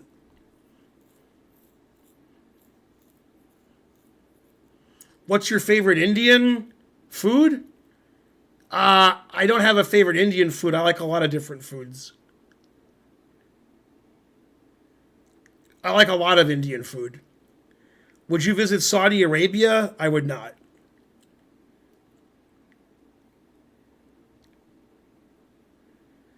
And actually, people who speak Flemish speak better Dutch than the Dutch.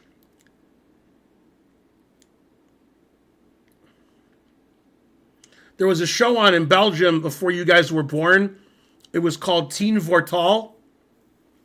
And it would put Flemish people up against Dutch people, game show format, and they would ask stuff that had to do with Flemish and Dutch, language differences, and soft G and hard G and other stuff. And then the winning team would win, and the game show host was Dutch, so he would make fun of the Flemish people, because that's what you do when you're Dutch, is make fun of Flemish. And when you're a French person, you make fun of the Belgians who speak French. That's how it's done in Europe. And if you're Belgian, you make fun of other Belgians. Like if you're a French-speaking Belgian, you make fun of the Flemish. Anyway, the Flemish people usually won. They had a better grasp of the language. I'll tell you a good Belgian joke, because the French and the Flemish don't like each other in Belgium. So there's this Flemish guy, and he's decided he wants to learn French. So he goes into a store, and he says in French, "I'd like to buy a pair of shoes." And the guy says, "Oh, you must be Flemish." So the guy leaves the store and talks to his wife, and he said, "The guy knew I was Flemish, even though I spoke in French." And she said, "You have a terribly thick accent. When you speak French, it's obvious that you're Flemish. You can't hide it." So he tries to speak French with no accent, and he's learning French better. He's pretty good hiding his Dutch accent. Comes back 6 months later, same store, says, "I want to buy a pair of shoes." And the guy says, "Oh, you must be Flemish." Talks to his wife about it. She says, "Yeah, you can still tell you're Flemish. You still have an accent." Learns French for a year, no accent. Nobody knows that he's Flemish. Goes back to the store, says in French, I want to buy a pair of shoes. And the guy says, you must be Flemish. And he says, how do you know I'm Flemish? I speak French flawlessly with no accent. And the guy says, you keep coming in here to buy a pair of shoes, and this is a bakery.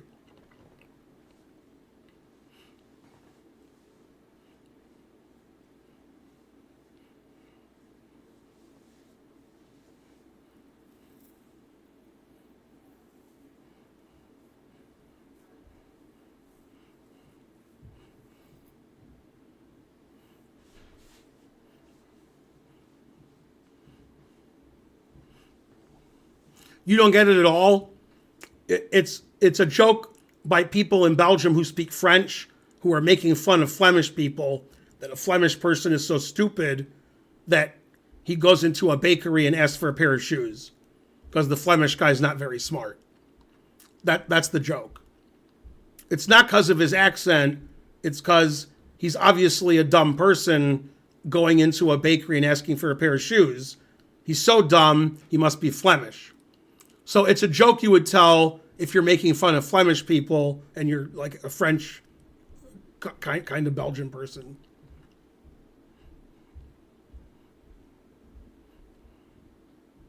Yeah, if you don't get the joke, then you're Flemish. Yeah. Akim Bofifans subscribed. Sorry I messed up your name. Thanks for supporting it.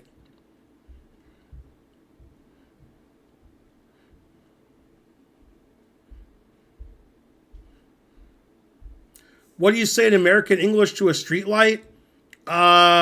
Stella? I don't know. I've played in German Bundesliga from 1989 to 1991. I played for Dortmund.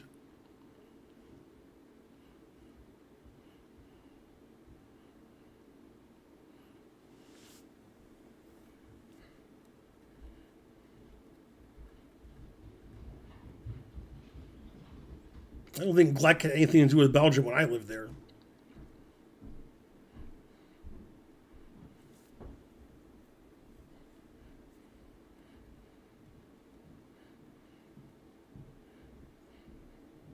So I was at a chess tournament in Belgium, and two of my friends were analyzing. One was Belgian, one was French. And I knew them both. And they had played a game and they were analyzing.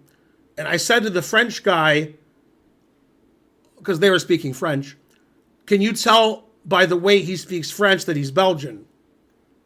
And the French guy looked at me and says, I can tell by the way he speaks, by the way he looks, and by the way he smells that he's Belgian.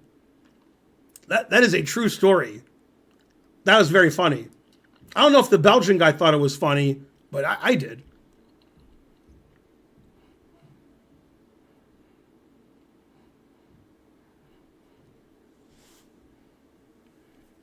That actually happened. Yeah, that French guy, he wasn't kidding around. I was in the Netherlands, and I was at breakfast at a chess tournament. Everybody in the room is a chess player. And every morning I go down, a couple tables from me, there'd be the German players, and they were speaking German. You know, early in the morning, when you're tired, you don't want to hear German. So at some point, I went up to them, second or third day, and I said, hey guys, you know, it's the morning. Do you have to speak German? You know, I'm trying to eat my breakfast. And the guy looked at me and he said, the reason we speak German is because we know one day everyone will speak German. That's a good answer.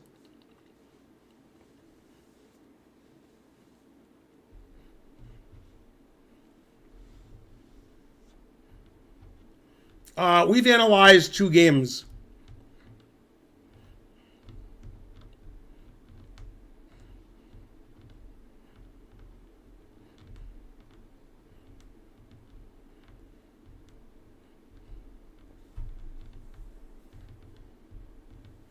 Yep, see ya.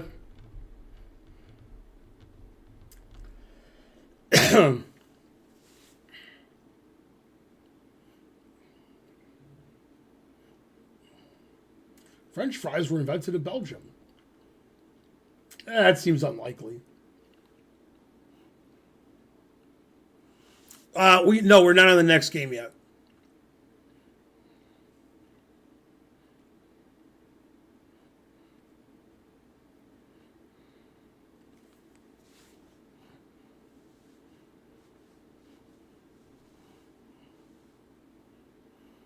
Ten Commanders Bucks. Good, good.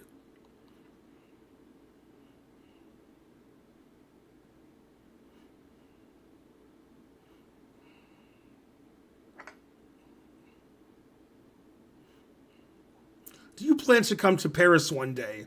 I've been to Paris many times before you were born.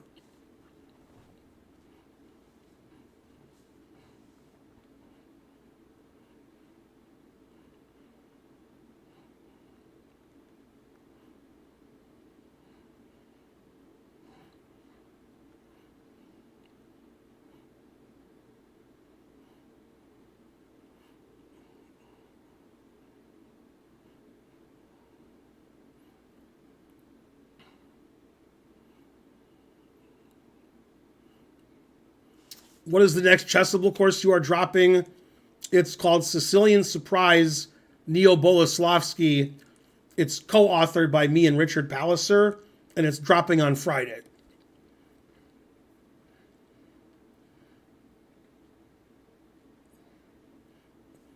I'm only going to go to Greenland if they officially change their name to Trumpland. That's the only way I would go.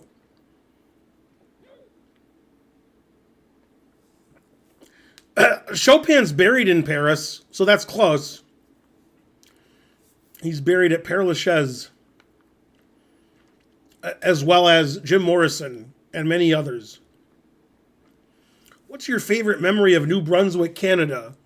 Lots of snow and ice.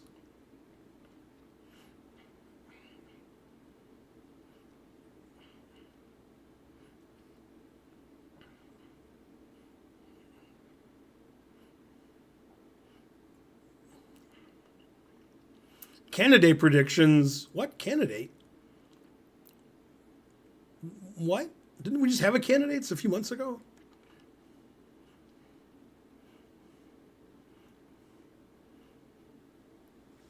Okay, let's look at our third game.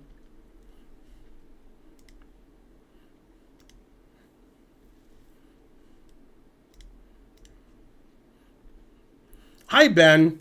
This is a game I played OTB at a tournament against someone higher rated than me by 200 points. I am 1,200, and they are 1,400. Just a second. His math checks out. It's a very short and not much remarkable about it, other than it being a Stafford trap that worked due to my opponent blundering. I am black, but it would be cool if you showed what white could have done at various stages. The game was 13 moves. How many stages were there? To maintain the advantage. Or what I could have done after the Stafford to make it more solid, other than not playing it. Thanks. Okay?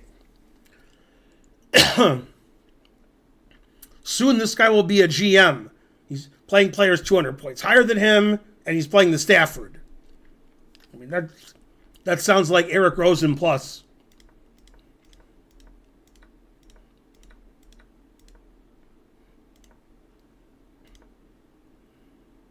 Yeah, bishop c4 is already a big mistake. Here, white should play either queen e2 or h3.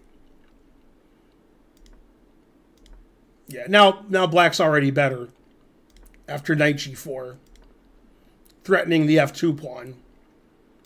Castle's just a blunder that loses. White has to play rook f1 here, and then white's not losing in that position. Now white's losing. Black's threatening everything. F2 and H2.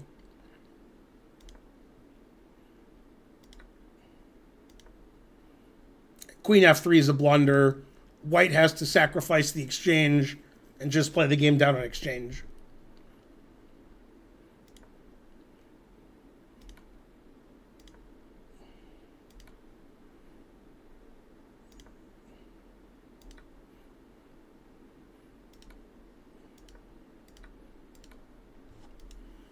Yeah, nice game. The only thing Black did wrong was Black played the Stafford. I mean, as far as an engine's concerned, as far as I'm concerned, playing the Stafford's fine. And then White didn't play well against it, and you beat him in 13 moves by winning his queen and mating him. So you don't need to learn anything from me. That was just a nice, enjoyable game.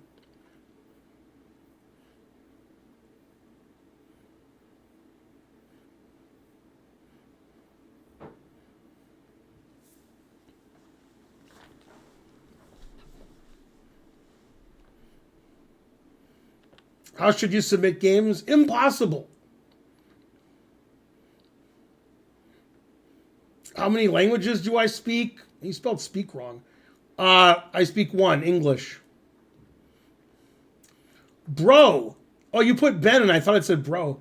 What do you think about trans people at chess? I don't think about it, so I have no thoughts.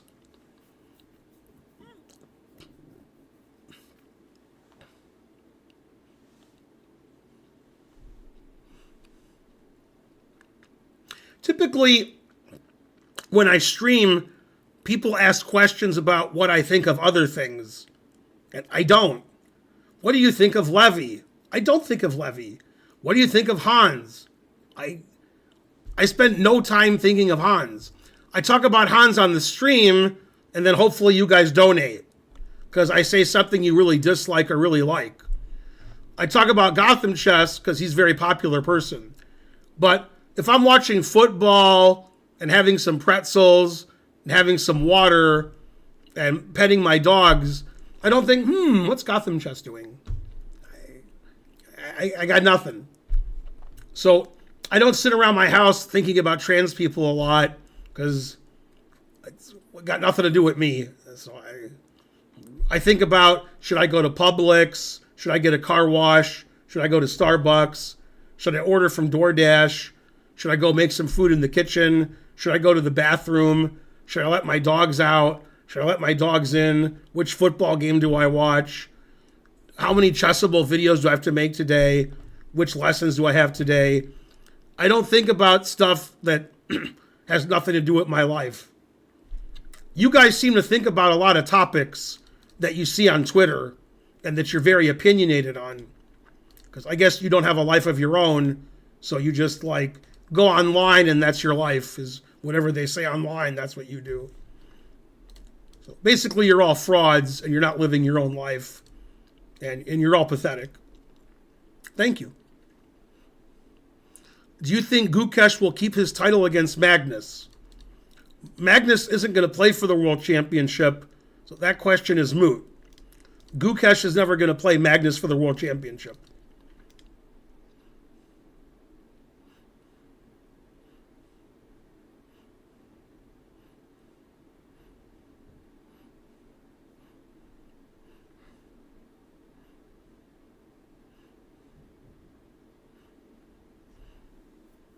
Fabiano has a serious case of old now. So I think the next candidate cycle, Fabiano's out. I think it's going to be either Iragasi or Firouzja or Abdusattorov. Those seem like the three most likely people to challenge Gukesh the next match. Why are you so mean? I don't know. I think I get a lot of subs that way. Speaking of that, everybody sub. We're close to 600.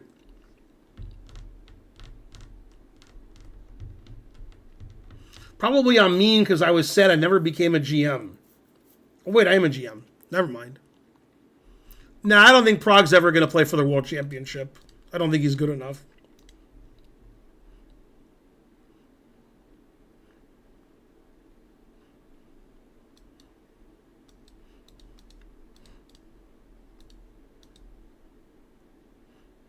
I don't understand why people think I'm mean. I went to the Trump finishing school. Okay, next game. Our hero has the black pieces.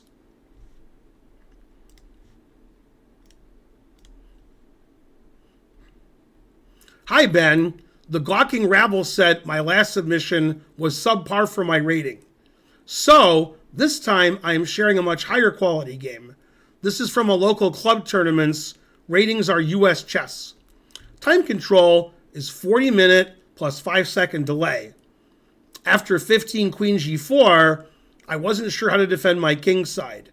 I didn't want to castle because I was worried about f4 and attacks down the f file.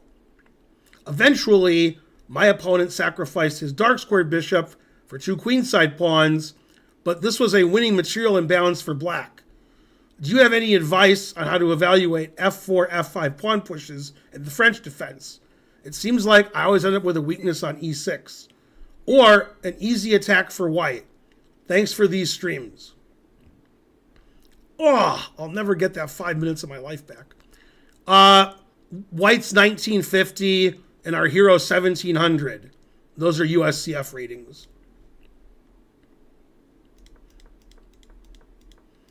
Okay, it's a win-a-war. One of the main lines.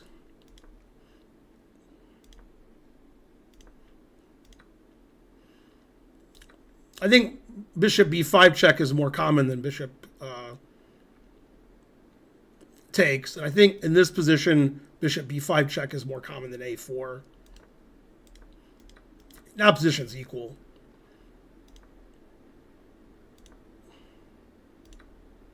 Ooh, c takes d4.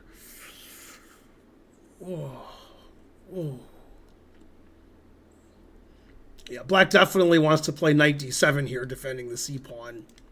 Black doesn't want to trade pawns. That undoubles white's pawns and activates white's bishop. So c takes d4 is a serious strategical mistake. Well, the engine says knight takes d4 is better than pawn takes, because then the queen can go to g4, the knight can go to b5 and d6. Interesting. I learned something new today. This position's about equal. Rook c1's nonsensical move. Knight d2's terrible. Yeah, black's just better here. Yeah, I would definitely castle here. Because after knight f5, you can't castle anymore. Well, the engine still prefers black. Oh, c3. Oh. It's full of sound and fury, signifying nothing. Put it in H. The engine says this is equal, but black is obviously better. The engine's gone crazy. Ah, queen b5. God damn.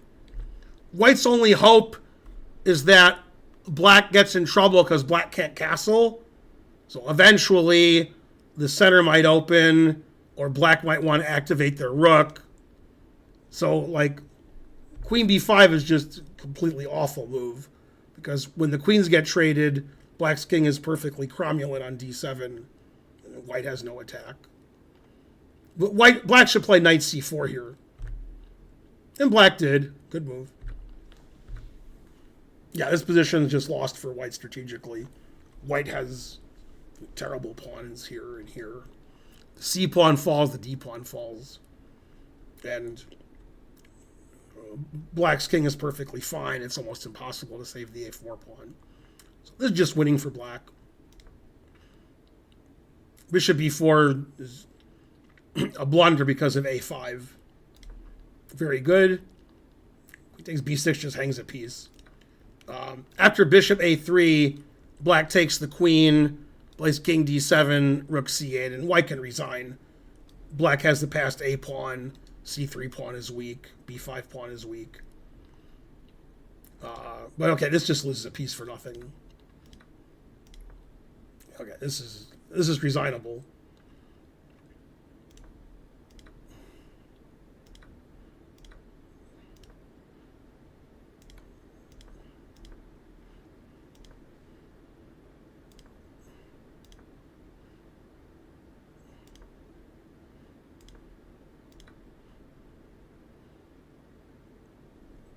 That move wins, but it's a strange move.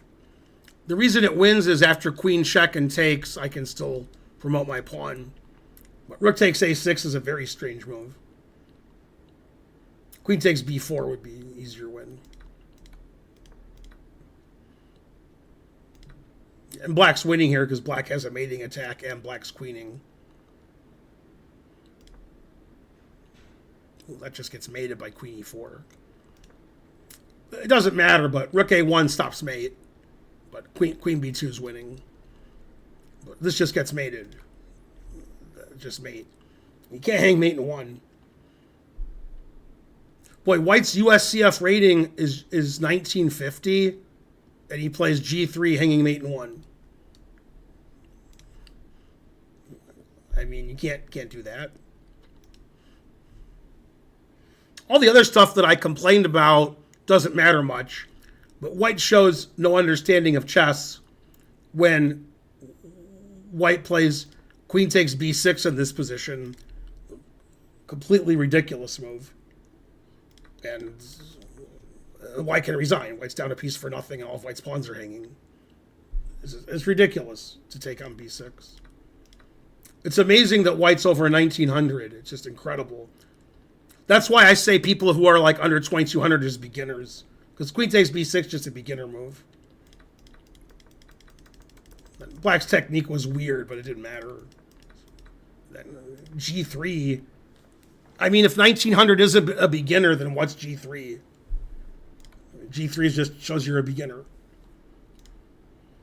Anyway, I've never been so angry. Now, we still need about 8 subs to get to 600.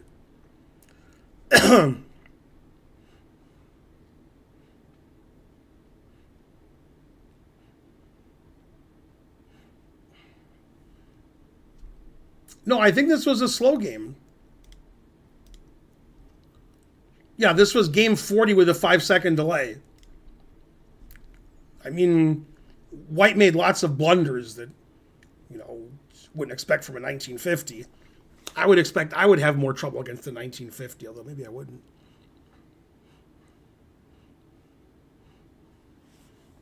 Go YouTube chat. Do you think if Levy would be a woman chess player, would he be beautiful? Interesting.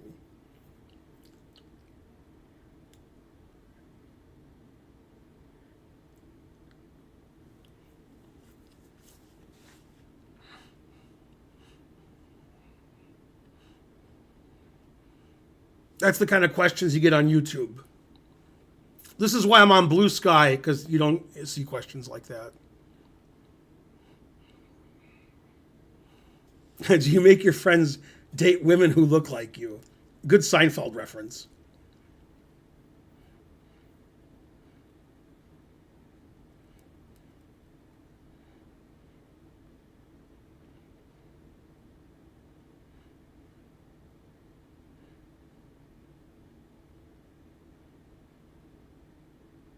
I wonder who would have won the election if, like, a month before the election, Trump said, we're going to take over Greenland by force if possible, if necessary.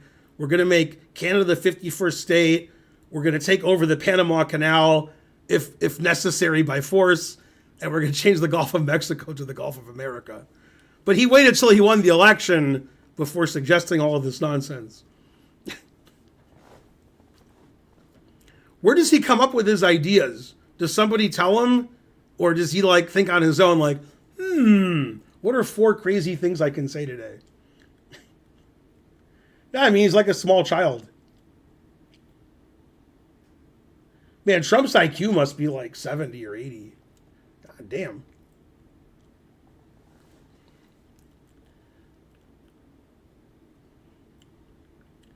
Still Trump, but by more. More people would have voted for him.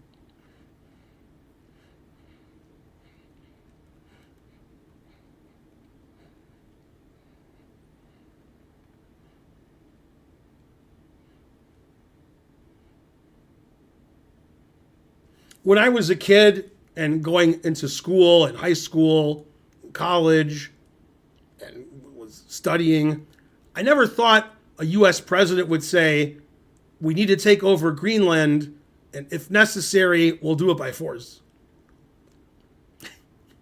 I didn't have that on my bingo card. Or that Canada would be the 51st state. I didn't see that one coming. What's the biggest state? Well, it's bigger than the other 50 states put together, so it's Canada.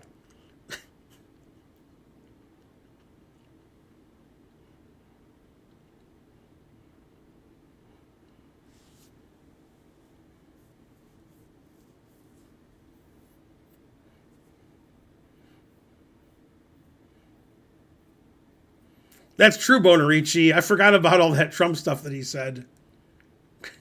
Electrocution by shark.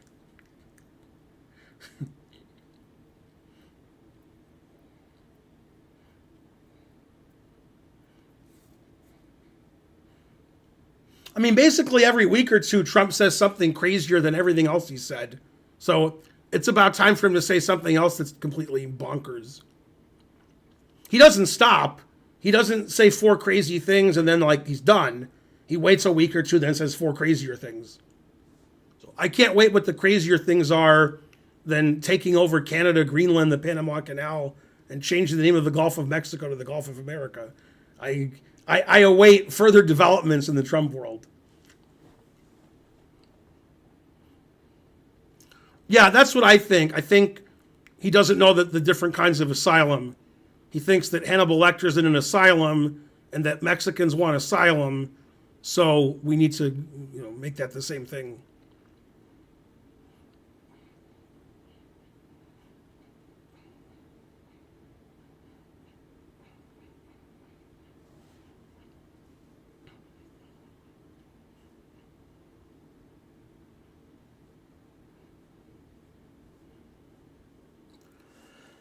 Do you prefer Trump or his supporters? Well, they're both pretty intelligent.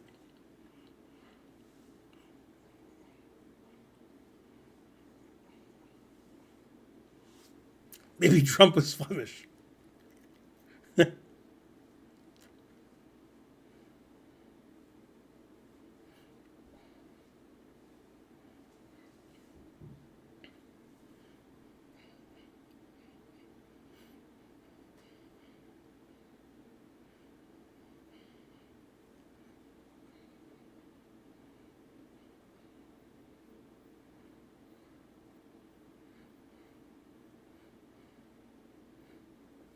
No, I've never had anybody try to convince me to vote for Trump.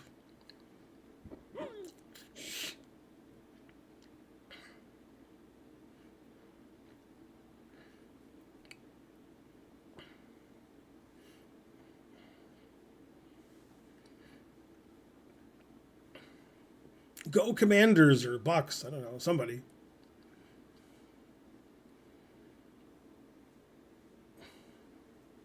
Will Biden be alive in 2028? The answer is fries.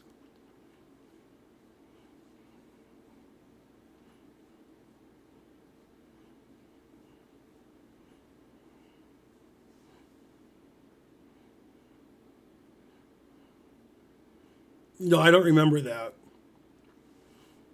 I also don't think Trump will be alive in 2028.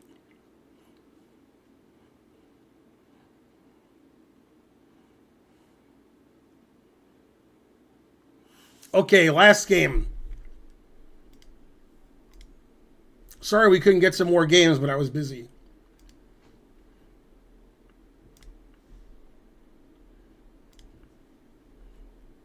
Pretty simple game after my opponent made a big blunder in the opening, but the resulting position is quite funny to look at. White's 1492, black is our hero, Clark 1737, game 90 with 30-second increment.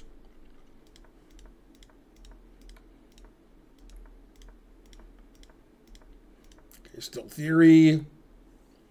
Bishop d3 is a bad move. c4 is probably not a good move.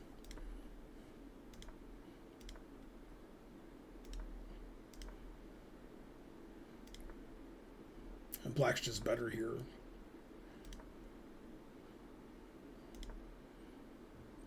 e5's terrible.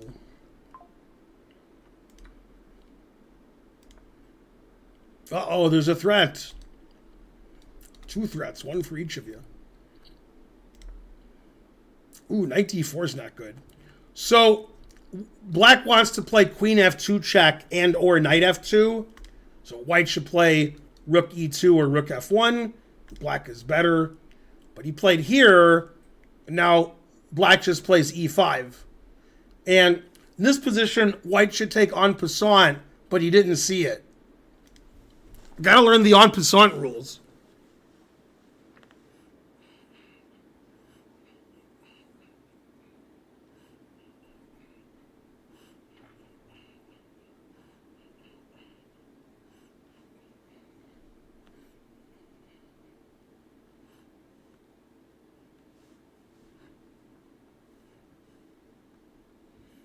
Now white can resign because white can't move his knight and white has to move his knight. So either way, white loses. So knight d4 was just losing in one move.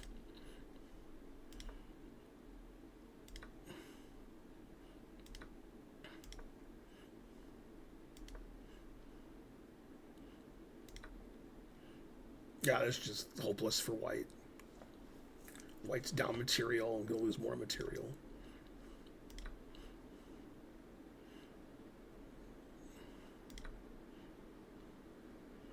Knight takes b5 to play bishop a3? Terrible. Yeah, just knight c5. Well, moving the queen wins.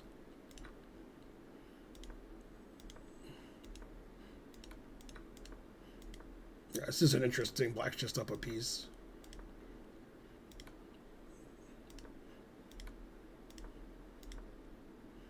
Man, the truth hurts.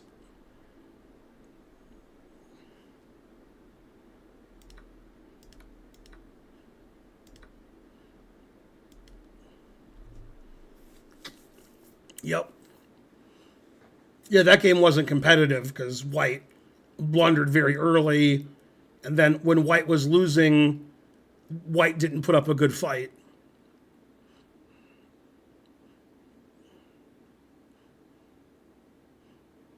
Taking rooks en passant is usually a good idea.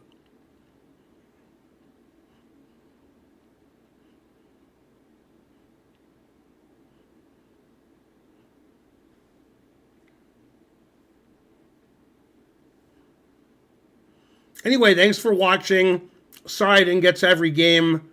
I'll look at the games next week, the ones I didn't get to. But I thought that was a good stream. Now, before we stop streaming, can somebody donate 7 subs so we get to 600? We have 593 subs. Or 7 of you could donate 1 sub, or 49 of you could donate 1/7 of 1 sub.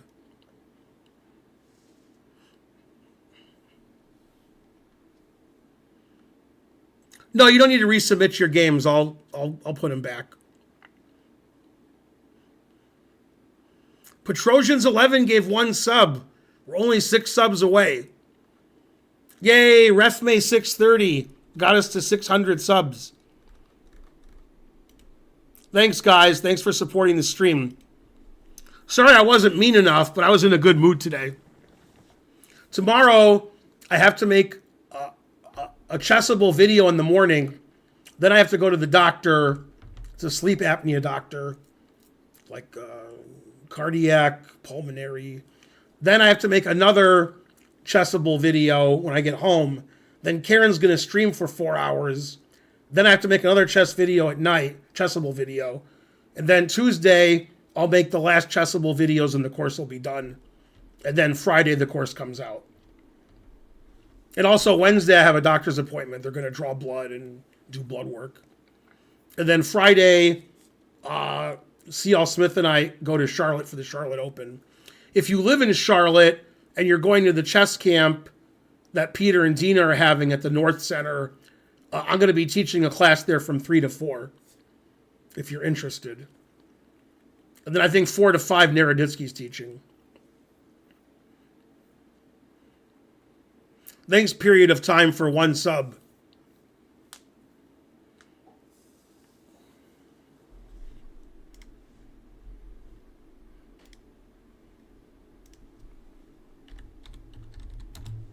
Let's see. Chess, poker, chess.